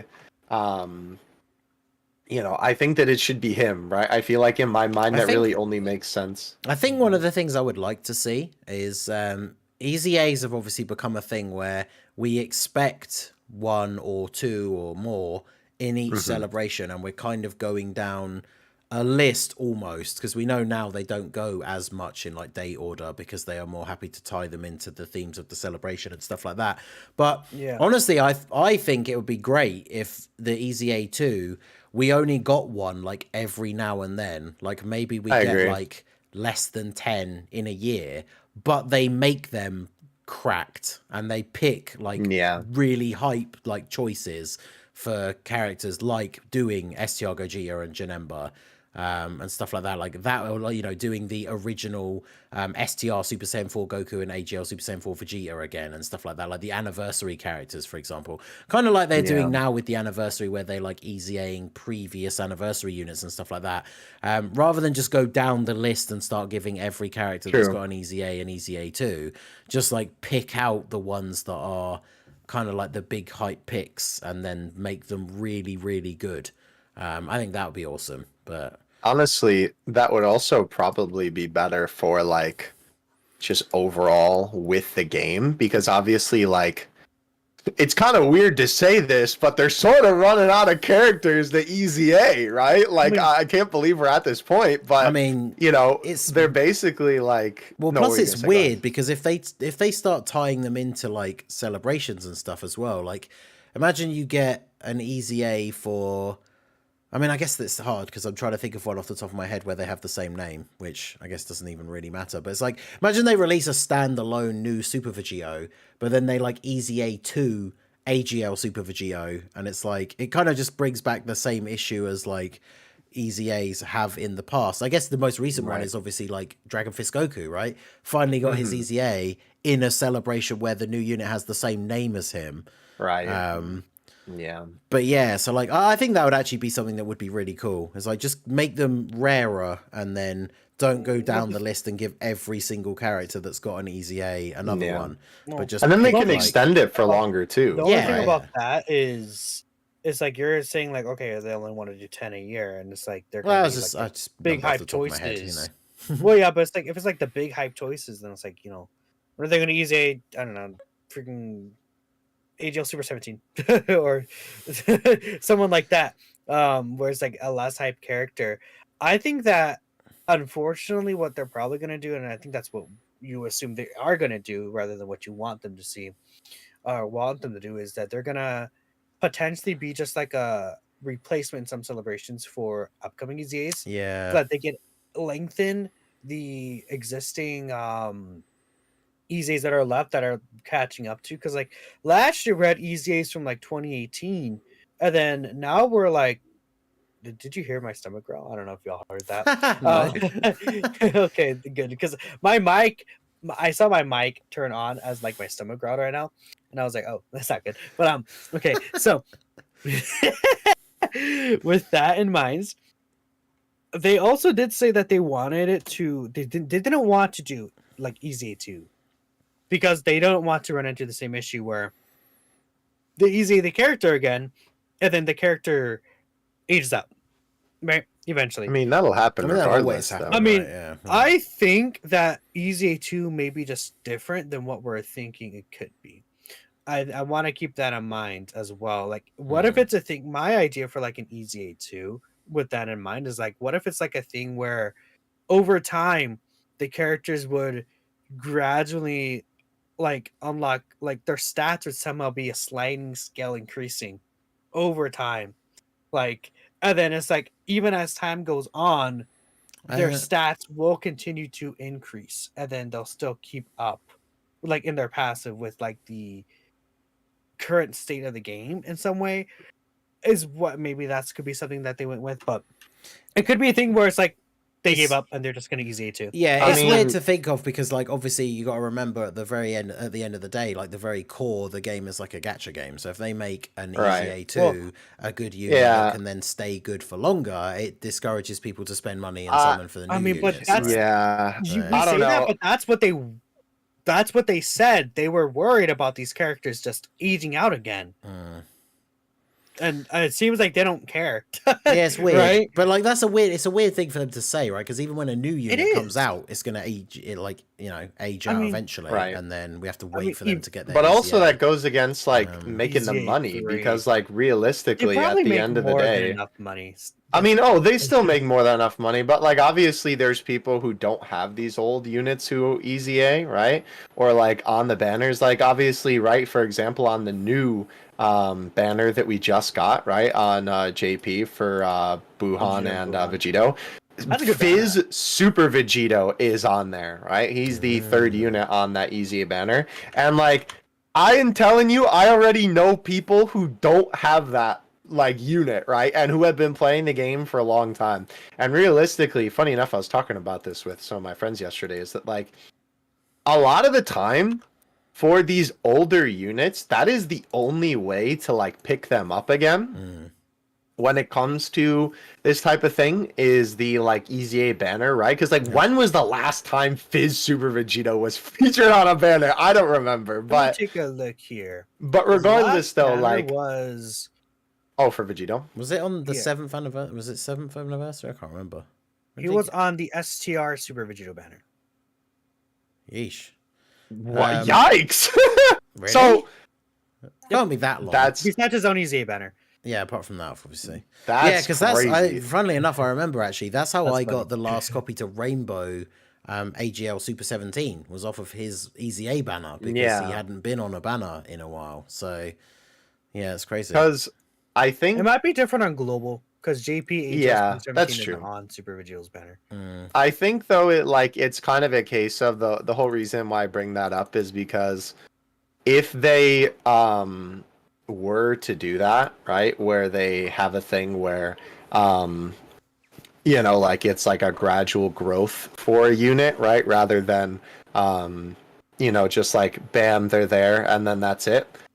First of all, that would be a lot more work for the devs because then that means unless they somehow like predict the cycle of the game for the next like couple years, that means every update that they update those, they have to update more and more characters gradually with every update, which doesn't sound like something the devs of Dokkan would do. But when it comes to like the like the older characters and whatnot, if they don't bring I don't know. I feel like, obviously when you have the Easy A2, they'll have the event, right? And then they'll get, like whatever buff that they get. And then I'm sure that they'll probably do some kind of banner for them. I don't know. Like, because the thing is, they could just have it automated, right? Like, how like, and literally like, it's not like they have to like update the game every time our power level updates or something. Well, yeah, it could be automated, but I think the problem with that is that like the thing is it's that how do they predict how a unit's like power is going to be and then automate or like in like tandem with the content that's currently released, right? Like how do they know that so like if they're automating a unit, right, and they get like a certain percentage boost every single time they get an update to their Easy A2, right? How do they know that at some point that unit is just going to become so powerful that they're too strong for the current content in the game, right? Like if it was just an automated system like that, I just think it doesn't really make sense for then like it to be like reasonable for, they don't know then, or at least like they wouldn't be paying as much attention, I would think, to, like how powerful they are in comparison to what current content is in the game. Well, the thing is that they're going to always make content pushed further, right? It's not like they're not going to they're going to keep power creeping content as well. and it's just going to be a bigger jump. But it's like, let's say physical Super Vegito got like 5% attack and defense extra in his passive every month, and then now it's like a whole year after or something, like even 10%, and it's like his defenses are going to be better, his offenses are going to probably not be better with how his design is, but it's like he'll still be in a better state in terms of aging out slower than he would with just a flat easy A. If it's like he gets a flat easy A and then those stats that slowly increase rather than just an easy A, could be an idea they could do. And maybe they just don't care. They're just like, yeah, we'll just do this. I think they're just too Yeah, lazy.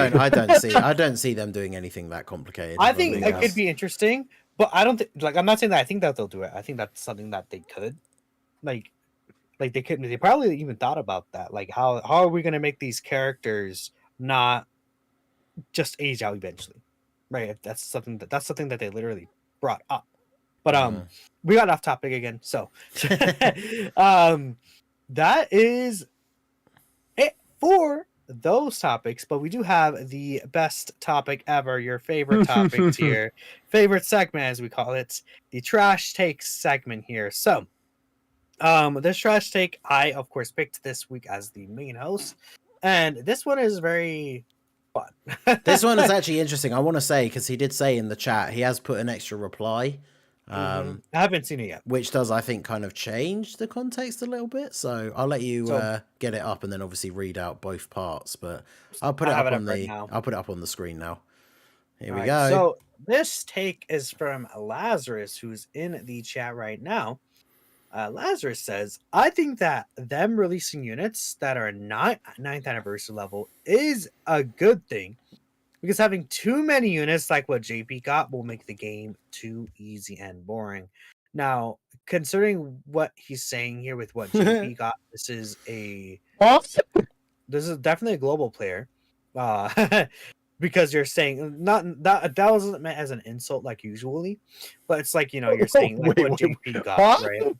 So, bro, I have to say, like what I said to you before, I have to just say it straight away. Now, I will say again, there is a reply now with a little bit of extra clarification, which I think does change the scope a little bit, which is why I'm not going to put the poll up. But when I read this for the first time, when Renato posted it in the group chat, I was like, bruh.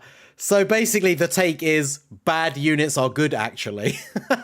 It's like, what does this even mean? Like, but yeah, he does explain it a bit more, which does actually make it make more sense. But you gotta keep in mind, it's like also not like, if it's for a global first, like let's say this Rose, he's global first, and it's like, I think it's good that this Rose maybe can't challenge this 9th anniversary content because the game is going to become too easy. Like, taking this at face value, it's like, well, but this unit is going to come out after the 9th anniversary in GP. So what about that? Like, that doesn't make sense, right? And then we know this content is coming, so why would you summon for this character if you want to prepare for that content?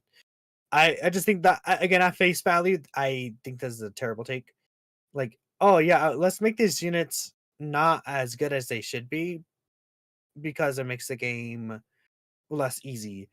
And it's like, okay, well, if I'm gonna spend $500 on this banner, I better make it easy. Yeah, like, for real. Come on. Well, plus I think it's a good point as well. Annie said in the chat, it's like if these units are coming out and then they're not as good, then it means you're only still gonna run the other team that is good. So then the game's more boring because you're just running the only team that's actually good against the difficult content, right?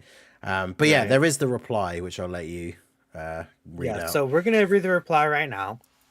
So the point is making, okay, so here it is. My point is making too many Beast Gohan level characters will be detrimental to the game's health overall. There needs to be a balance between difficulty and ease of use for these cards and content to ensure that it doesn't become just a ballooning number.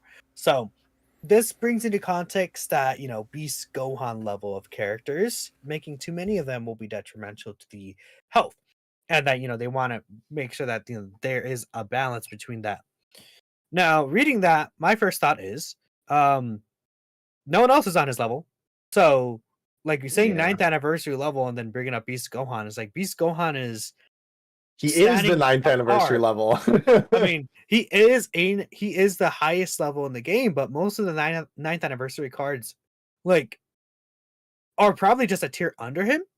And that's like 9th anniversary level. That's more balanced to these like events, in my opinion. Yeah. Gohan's like 9.5 anniversary level or something. I don't know. Yeah, I mean, Gohan's gonna be good like in 10th anniversary, right? You know, that's a thing. And the thing is that they're gonna always keep making these characters stronger. There's gonna be a point where Beast Gohan's gonna suck. Eventually. That'd be crazy to think about. That'll be my darkest day, frankly. I mean, it'll be a thing where it's like you're floating Beast Gohan around. He doesn't get built up. He gets no reduction. Nah, I'm gonna use him anyway. Damage, and it's like, you know, like when I use Beast Gohan in some showcase settings, right? Like I was floating him around one time, and then he got to the end of the event. He never got hit because the team is just too strong offensively. He was floating around. Then because he never got hit or stacked up, he hit pretty weakly. He had only 20% reduction because I actually somehow I wasn't able to get 24Q with him. Then he died in slot 1. And I was like, oh, that happened. Right. So it's like eventually in the future, there could be situations where Beast Gohan isn't as favorable. But like the thing is, I think it's the general idea is good, where it's like making too many actual Beast Gohan level characters will definitely be detrimental to what it is. But again, my thought when saying 9th anniversary level is being strong enough to take on the 9th anniversary events. Right. Is my thought process. And I think that's what that's the disconnect, where when Lazarus is saying 9th anniversary level, he's thinking of Beast Gohan. But everything else standard is not like the actual standard. Yeah, because like I said, when we mentioned earlier about the those videos that I've been doing recently, like I beat the Blue Zone Gogeta, which, you know, some people, I don't know what you guys think, whether it is or not, but I've seen some people saying that is the new hardest event in the game now, potentially, the Blue Zone Gogeta. And yeah, I itemed it with Android 21's team. So, you know, there's like there is definitely a level of anniversary power creep, but we have quite a few units that are still able to deal with those kind of things. The one thing I will say as well, and it does help, I mean, it's rare that happens, it helps having the person actually in the chat as well, because I noticed that he did comment when we were talking about the thing about like how hard bosses hit with their super attacks and just how few units are actually able to tank well now. And that is the problem, is if they do keep releasing crazy strong units, then the only way they can kind of counter the content for those units is to just keep making the bosses like hit harder and harder, which then we get into situations like with the release of the Red Zone for the 7th anniversary, where it's like 90% of your box just becomes like unusable, which is see, the thing not is really that what we want. It's funny because during the 7th anniversary, they had the chance to, like, with the complete game reset, they had the chance to make things more balanced. I mean, the 7th years were like there was checks and balances between them, because it's like turn 3 they didn't guard, and it's like you get them turn 3 they can get one shot by like Tech Broly, and it's like, you know, your teams weren't invincible. There was actual struggle, and it's like if they went the smart way and balanced these characters, which they did actually, like, you know, I feel like for this first few events, it felt like they were like balancing these characters a little, like Goku Gohan, EGL Cell, even Resurrection at Blues. Like you could tell there's strengths and weaknesses to them. And then they came out with Vegeta and Trunks and it didn't matter anymore. So that's their problem. They had opportunities to do this, and they could do this if they want to, but they're not going to. But in terms of releasing Beast Gohan level characters, I don't think that they're gonna do that over and over. I feel like Beast Gohan is gonna be a special case, and do I think eventually in the future, like maybe even during Worldwide or next 10th anniversary, we'll get a unit on Beast Gohan's level or better? Yes, but I don't think it's gonna be something that we necessarily have to worry about now. And by the time that happens, they're gonna buff the content to be where, okay, we want more characters around that level of strength. Which again, it sucks for like these characters that, like, because there's a thing where making the game too easy, obviously, yeah, that would suck if it's like, oh, you know, there's no point, I'm not getting, like, I can just run this team and it's like that's it, you know, not having really fun or like challenge or anything like that. But I don't know, I just think they're gonna keep pushing the content to match those units anyways, so it's not really ever gonna be a problem.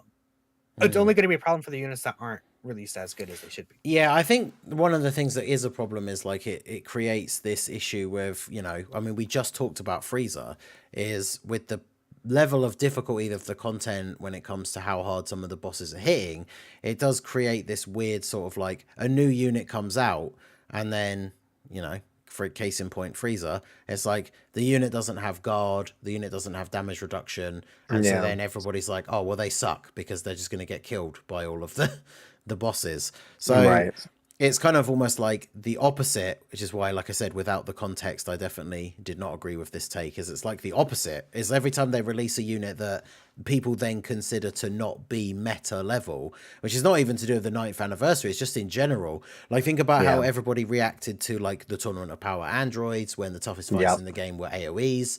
Like, whenever they bring out characters that aren't on the level of whatever the meta is at the time, everybody complains and nobody wants to summon for those units, right?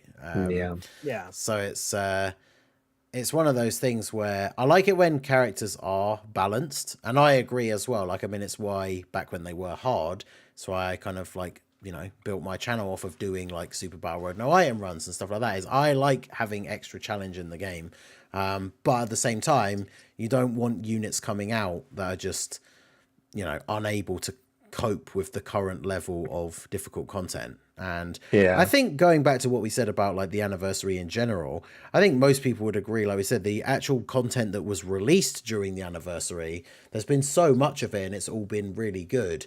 It hasn't really been any examples that I can think of. I mean, some of the missions, especially like you said, the artificial life force mission and stuff, but in terms of the actual events, I've not seen anyone saying across Twitter and all places like comment sections and stuff saying that like, oh, this particular event was just too hard. Like, you can't beat it unless you have the absolute best team, or like you can't beat it unless you have Beast Gohan, stuff like that. So, I think we're one good thing in is a good that spot. they're making these events, like, even though, like, they're making these events interesting or being able to be status debuffed again, which I think is really cool. It could allow for like more units to shine, more strategy. And it's like, with some X, you get eventually stun, seal, attack, lower him. Gogeta Blue, you could attack, lower him, right? And it's like sprinkling in those fights like that will allow units to also shine in different situations and still be useful in the game. Even though there will be fights like Beast Gohan, who like, can't be debuffed or anything like that, right? Having those different fights could also help out, like strengthen the longevity of units, and that are like, not necessarily like the top level in the game. But yeah, I think that anniversary content it might be the best content like in the game's history, like in terms of like them dropping it. Like, it was like 7th anniversary, it was like some of the best content ever, but I think 9th anniversary is definitely 100% cleared past the 7th anniversary in terms of the designs. Yeah. I think these bosses designs are just so good. Honestly, I love all these bosses designs, and there's so many fights. They absolutely killed it. Yeah, I agree.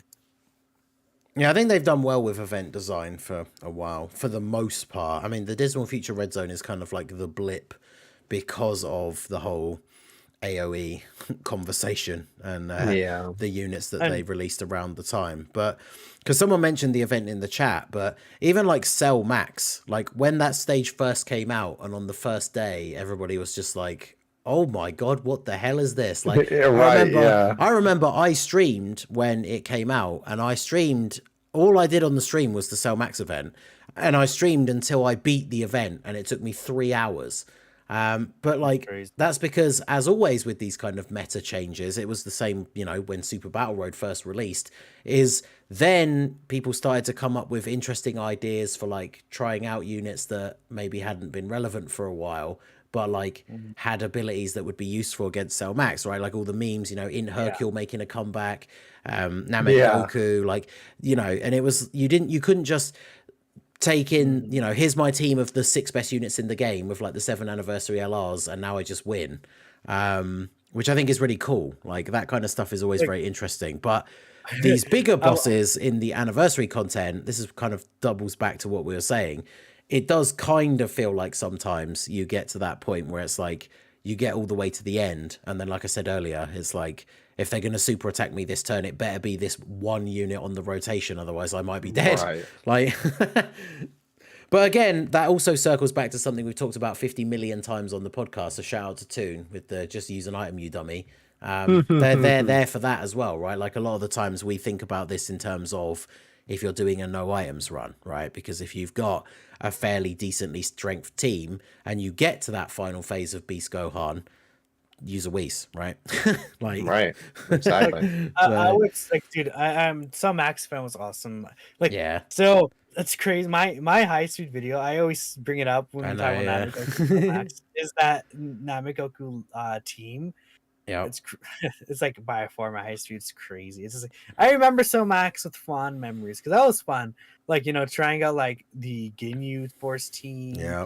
Trying out I ran like turtles like a build. So I think it was like Tech Ultimate Gohan, Int Pan at Super Saiyan 4 Gogeta.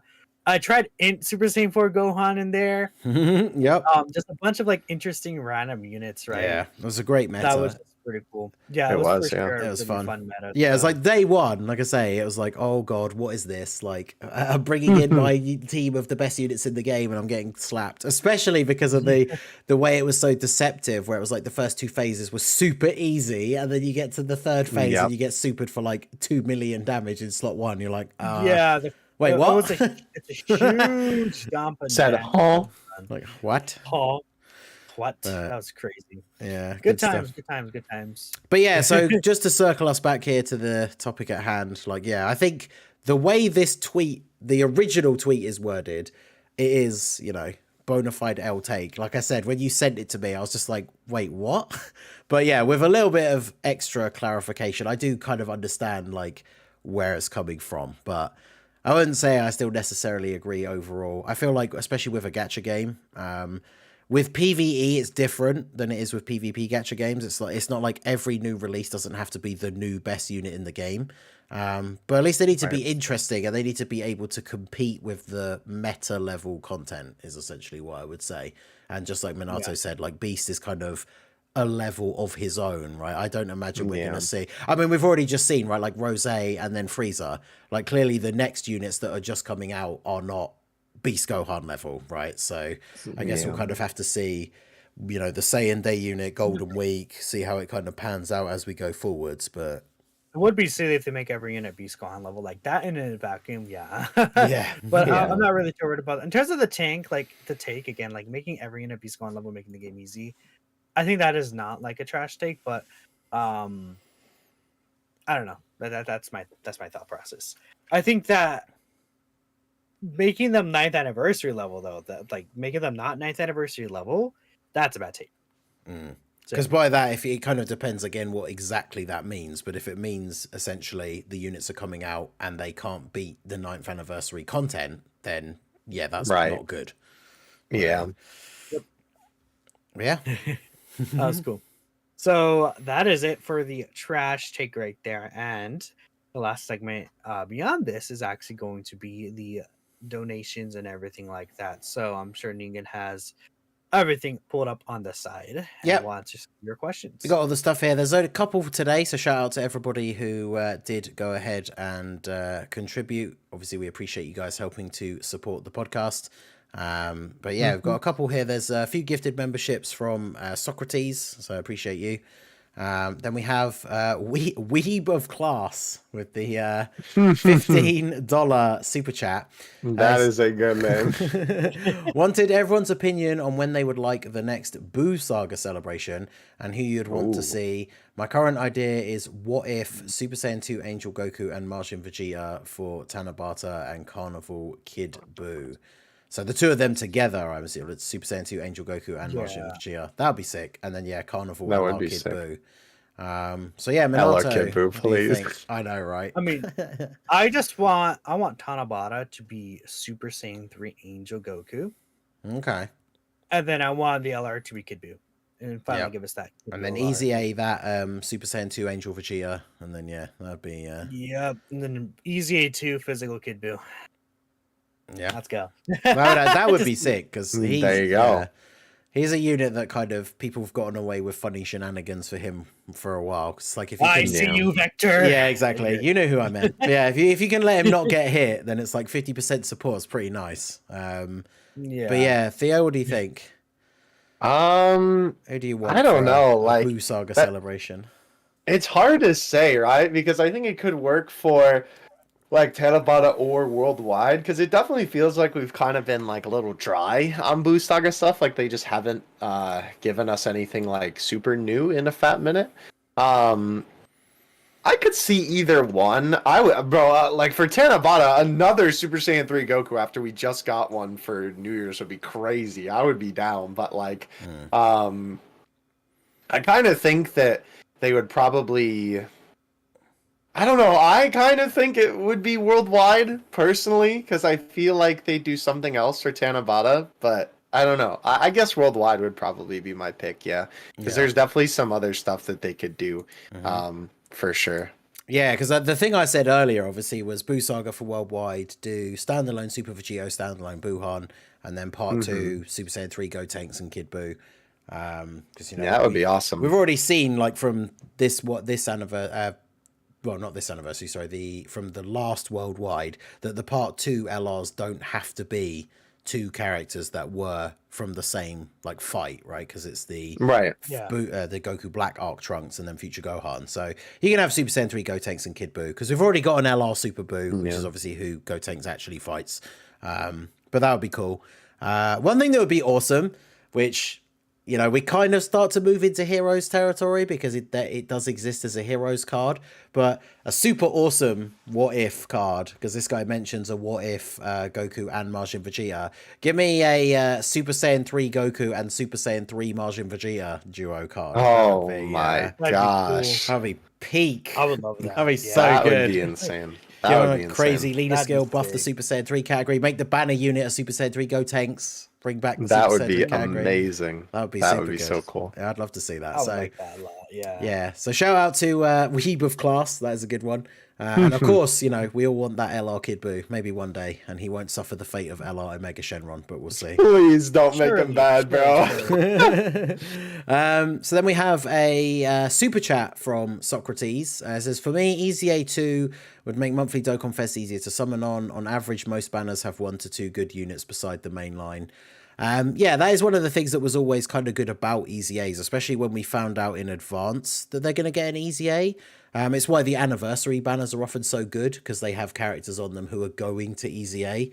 Because, yeah, I think the biggest problem with the monthly like Dokkan Fest banners is it just kind of is always going to be the case, I suppose, in any gacha game. But it's like the banner always has like 2 or 3 potentially really old SSRs that just suck, right? Yeah. Like on this Gohan and Piccolo banner, if you want to summon for them, like you really don't want to be pulling like Raditz or Captain Ginyu, right? Because You don't?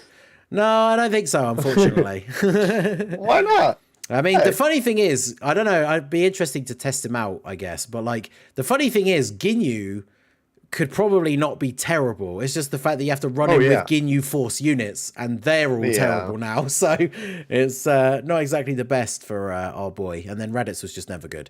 But yeah, Easy A2, I mean, it's just a kind of, it's not so much of a question as it is our boy's thoughts on Easy A2. But yeah, I kind of agree, right? Like just by having another thing that can make older units on a banner have a little bit more value, does make those banners a little bit more enticing. But of course, we will have to see what they decide to do. I think the only thing about that, though, is I guess that kind of depends on what, not like what type of player you are, but how long you've been playing the game, right? Because like, even if you know, like they give, you know, since we've been talking about Fizz Super Vegito this episode, right? Even if they give like Fizz Super Vegito, you know, like an Easy A2 at some point, it's like, okay, I still have him Rainbow. You know, like pulling extra dupes of them is not going to be beneficial for me, but obviously for somebody who might not have the character, right, or who doesn't have them full duped out, then definitely that would be beneficial. That is, so. that is a very good point. Yeah, that is a very good point, because obviously for people like, especially in a position for me, like basically every unit that has an Easy A already, I have Rainbow, so when Easy A2 comes out, I don't need any more copies of them, right? So Yeah. Yeah. But yeah, it's definitely better for people who aren't in that sort of boat, right? And as we've said, For sure. some of these older units just aren't on banners anymore. Right. So exactly. that'd be pretty cool.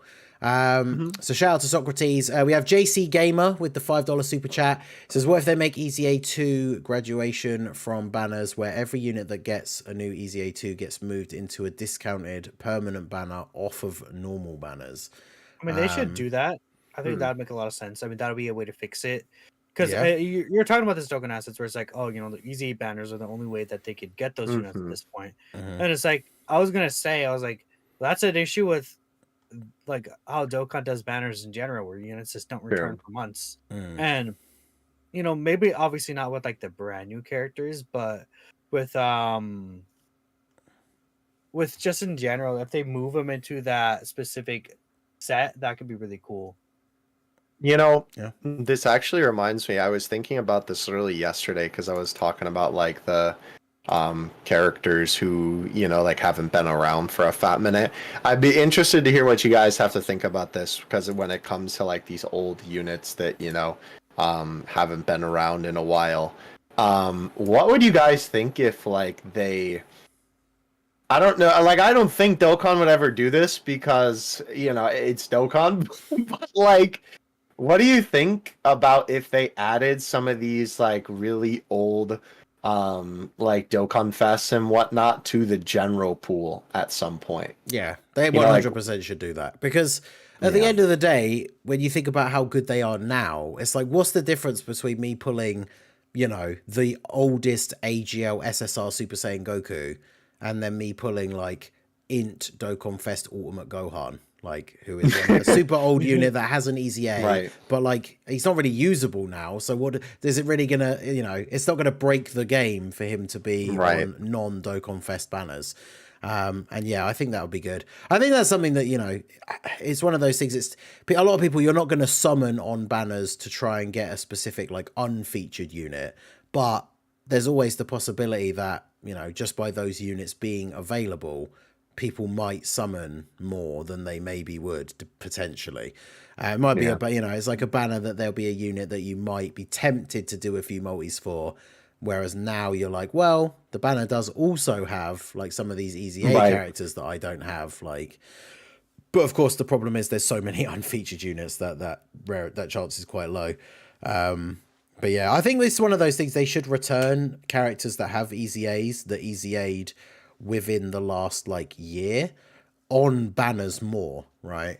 Yeah. Like, for example, this Gohan and Piccolo banner that just came out, this banner should have like physical Piccolo on it or something, right? Because he got his Easy A not super long ago and he's still kind of usable, especially on global at least. Whereas if you don't have him, like when are you going to get, like when is he going to be on a banner again, right? So yeah. It would be a cool like way to do that too. And like I don't know about like necessarily remedying it in this way, because I don't think that is like probably won't happen, but one thing they could do, and it would just like be helpful, right? Like it's not like going to be the end of the world or anything, but if they added some of these guys to like the various different like ticket banners that we get for free, right? Like we got the 9th anniversary banner, with like the gold tickets, right, that we get every year. Why not add some of those like really old units that have not been brought back in so long to those, right? Like I promise you, Dokkan, it is not going to hurt your bottom line. Like, yeah, true. We're talking about like the first year of Dokkan Fest units, basically, right? Like I promise you, putting those guys on those banners are not going to hurt anything. And obviously, I know again that kind of is ironic, considering my whole point before was like, oh well, I haven't rainbowed anyway, so it's not necessarily good for me. But obviously, talking about the fact of like in the way of having these guys return more often. That would be a great way to do it, because like, whether people think about it or not, a lot of the time when it comes to some of these units who are just these random characters, you do end up pulling quite a few of them from ticket banners just like occasionally, or you get those like last couple of dupes that you needed for the characters. So I think that would definitely be a cool way to help that problem. Yeah, definitely would be interesting. There's certainly ways they could make it a bit easier to get those units. And yeah, with Easy A2 on the horizon, it's just an issue that's going to basically come up again. So yeah, we'll see how they handle that when it comes to it, I guess. So yeah, shout out to JC Gamer. Shout out to Sokudo for the $2 super chat. Oh god. So he says Goku Black versus Baby Vegeta, who wins? Yo, there is a fan. I'm gonna put a link in the chat. There is already a battle of that that exists on the internet. Or something, the animated ones, or yeah, where it's like pixelated. Yes. First of all, like, obviously this isn't there's not so much a Dokkan related question, because power scaling in Dragon Ball is an absolute nightmare. It's funny to do sometimes, but I think at this point, is that baby? Goku Black wins. Yeah, we've joked about it and memed about it before, but like, yeah, the Dragon Ball Super power scaling is so absolutely ridiculous that it's like God Goku from Battle of Gods like claps all of GT by himself. So Goku Black obviously beats Baby, right? It's pretty straightforward. Like, all those memes that we saw in the community like a year or two ago where it's like Super Saiyan 2 Caulifla versus Super Saiyan 4 Gogeta. It's like, sorry GT fanboys, but Caulifla wins, cry about it. It's just because you don't have to like it, but Dragon Ball Super power scaling is ridiculous, so who cares at the end of the day? But what is cool? GG is after Super, so oh god, I hate that. Yeah, the one thing that is super cool, I think we mentioned it last time. I want to see this as a what if card because I don't think it exists in Heroes, but because Goku Black is obviously somebody in Goku's body and Baby Vegeta is somebody in Vegeta's body, then technically they can fuse into Evil Vegito, essentially, which is in one of those fan Evil animation Vegito. Things. It's like baby Vegito Black or something they call it, but like, dude, that'd be sick. I want to see that as like a Heroes card. That'd be awesome. That would be really cool. Listen, Heroes, hire us. We will give you free ideas, bro. But yeah, we know. But yeah, absolutely. But yeah, superpower scaling is absolutely ridiculous. But yeah, it is what it is. Yeah. But shout out to Sokodo for the $2. Shout out to Lazarus for the 5 gifted memberships. I appreciate you, my dude.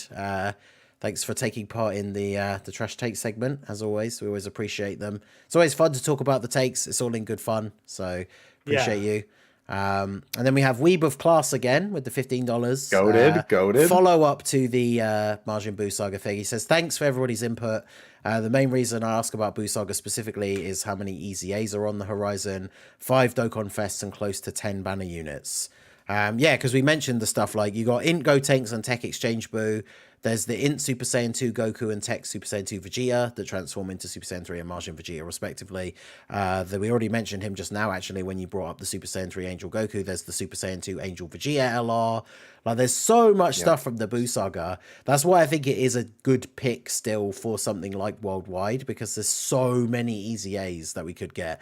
And obviously, as we said at the beginning, when we started talking about them, we did also have the Vegito and Buuhan ones on the table, which is why I was thinking about Buu Saga Worldwide. But there's still a ton of stuff left to do, so it can easily feel like a big mainline celebration like that. So definitely would be interesting to see. That'll be excuse me. Oh my gosh, I'm scrambling my words here. I'll keep it quick is what I was gonna say. Is that there will be interesting to see going forward how they handle big celebrations now that, I mean, I guess maybe they just have Easy A2 and they'll do that, but it'll be interesting to see how they like theme celebrations in the future when they don't have as many Easy A's to work with. Like once we get a big chunk of them and it's kind of like a random assortment of characters from different things. It'll be really interesting to see how they do that. I think it's one of those reasons why they have to. I think it's one of those reasons they have to keep like every now and then. There's always a gap of a certain amount of time, but it's why we always kind of revisit like sagas or particular events and movies and stuff, because then it keeps that cycle going, so that then the next time we revisit, like we're talking about Buu Saga, the next time we revisit Buu Saga, we have all the characters that came out the last time we did the Buu Saga that can then get Easy A's because they're not good anymore. So it's kind of just keeps that like cycle of content going. So I think with Easy A2s, they just get access to like so many characters. Yep. So Yeah, because could you imagine, like, we already mentioned him as a meme, but, like, we get Worldwide Celebration Buu Saga with, like we said, a new Vegito, new Buuhan, something like that. But then we get Easy A2 for, like, Int Dokkan Fest Ultimate Gohan or something, because he's a big Buu Saga character. Like, that would be really cool. So, Or but yeah. Buuhan. Or in Buuhan, obviously, but, forget a standalone Buuhan, maybe not at the same time. But yeah, stuff like that. Or even they just do Super Vegito and in Buuhan, because they're 2 of the 70% leads. There you go. That could be interesting. But yeah, so shout out to Weevil Class. We appreciate you. And then, we have our boy Prof re-upped his membership 10 months as a channel member. Save spare copies of units, especially heroes, until we get the first Easy A2. Maybe it adds more hidden potential branches. That would be really interesting. Yeah, could you imagine that? That'd be cool. Just a whole, like, 5th extra tree, that 5th extra branch that has, like, more slots for additional and crit and stuff like that. That'd be really interesting. That would be wild. Yeah. But yeah, that'd be certainly interesting to see. I always, even now with my, like, over 1,000 Kais, I always save my extra copies for the Easy A's, for, like, SA5 copies and stuff like that. I have my SA5 copy of LR Vegeta and Nappa ready to go when we get their Easy A next week. So yeah, that's true. There you go. We'll be able to talk about them in more detail on next week's episode, because I think their Easy A comes out on, like, Thursday morning UK time. So we'll be talking about them next week. But yeah, that's it for the donos, super chats, members, the questions and stuff that came in for this episode. So we appreciate all you guys, like we say, helping to support the episode. So yeah, thanks very much. Yep, and that is it for the last section right there. That is also it for the podcast. So we had a very good episode here, very long episode. There is, again, lots to talk about. We'll be back again next week. Frieza will be out in game. Vegeta Nappa's Easy A, and just hopefully go ahead and check it out. Hopefully, maybe some surprise things. Maybe we'll get surprise Easy A's. You never know, but let me know. I don't know if there's anything else y'all want to point out, or is that it? Sorry, Physical God Goku. There you go. We just have to keep up the streak of him getting mentioned every podcast. Dragon Ball. Well, we already got Dragon Ball. We did mention Heroes already. So Heroes. Yeah, okay. That was just for you. That was just for you, Kale animations are the stinkiest of the stinky. Oh, actually, you know what I didn't even talk about? Hold on, before we disconnect here. The Frieza's animations, they're really good. Oh yeah, well we did talk about Frieza's animations are really Doesn't he have the first like animated KO screen or something? Because when the number comes up, like the thing keeps going in the clip that I saw, like the animation. I don't know if it's just like. I'm pretty sure that there are. When I was doing it, he was talking when the KO screen is like up. Yeah, that's awesome. For that specifically, that might be the first, but I think there's still some where the animation is still playing after the KO happens and then it pauses. But that is a good point. Eventually it'll pause. It just seemed like it was longer than any of the other ones I'd seen. Yeah, like, it stood out to me that like a long animation. It stood out to me that like the numbers were up on the screen, but like the animation was still going. I was like, oh, okay. Yeah, it is. They definitely did a very good job with that. I know a lot of people were kind of wanting this guy to like this moment, I should say, to be an LR. Yeah, that's what I wanted. But which like it is kind of unfortunate in that regard that it isn't an LR. But I will say, like, man, I think with the animations that are there, they definitely did a very, very good job. I'm satisfied. Which thank God, because after Goku Black, I was sweating a little bit. I'm not gonna lie. But they brought it back with Frieza. We are so back, as they say. So very happy about that. And also go check out the animation analysis video on that. It's up right now. Hey, shameless plug. Hey, but anyway, love to see it. Yes, sir. All right, again, that is it for this podcast. So we're gonna get here. Thank you to everyone for stopping by, and we'll catch you all next week. Have a good one. See ya.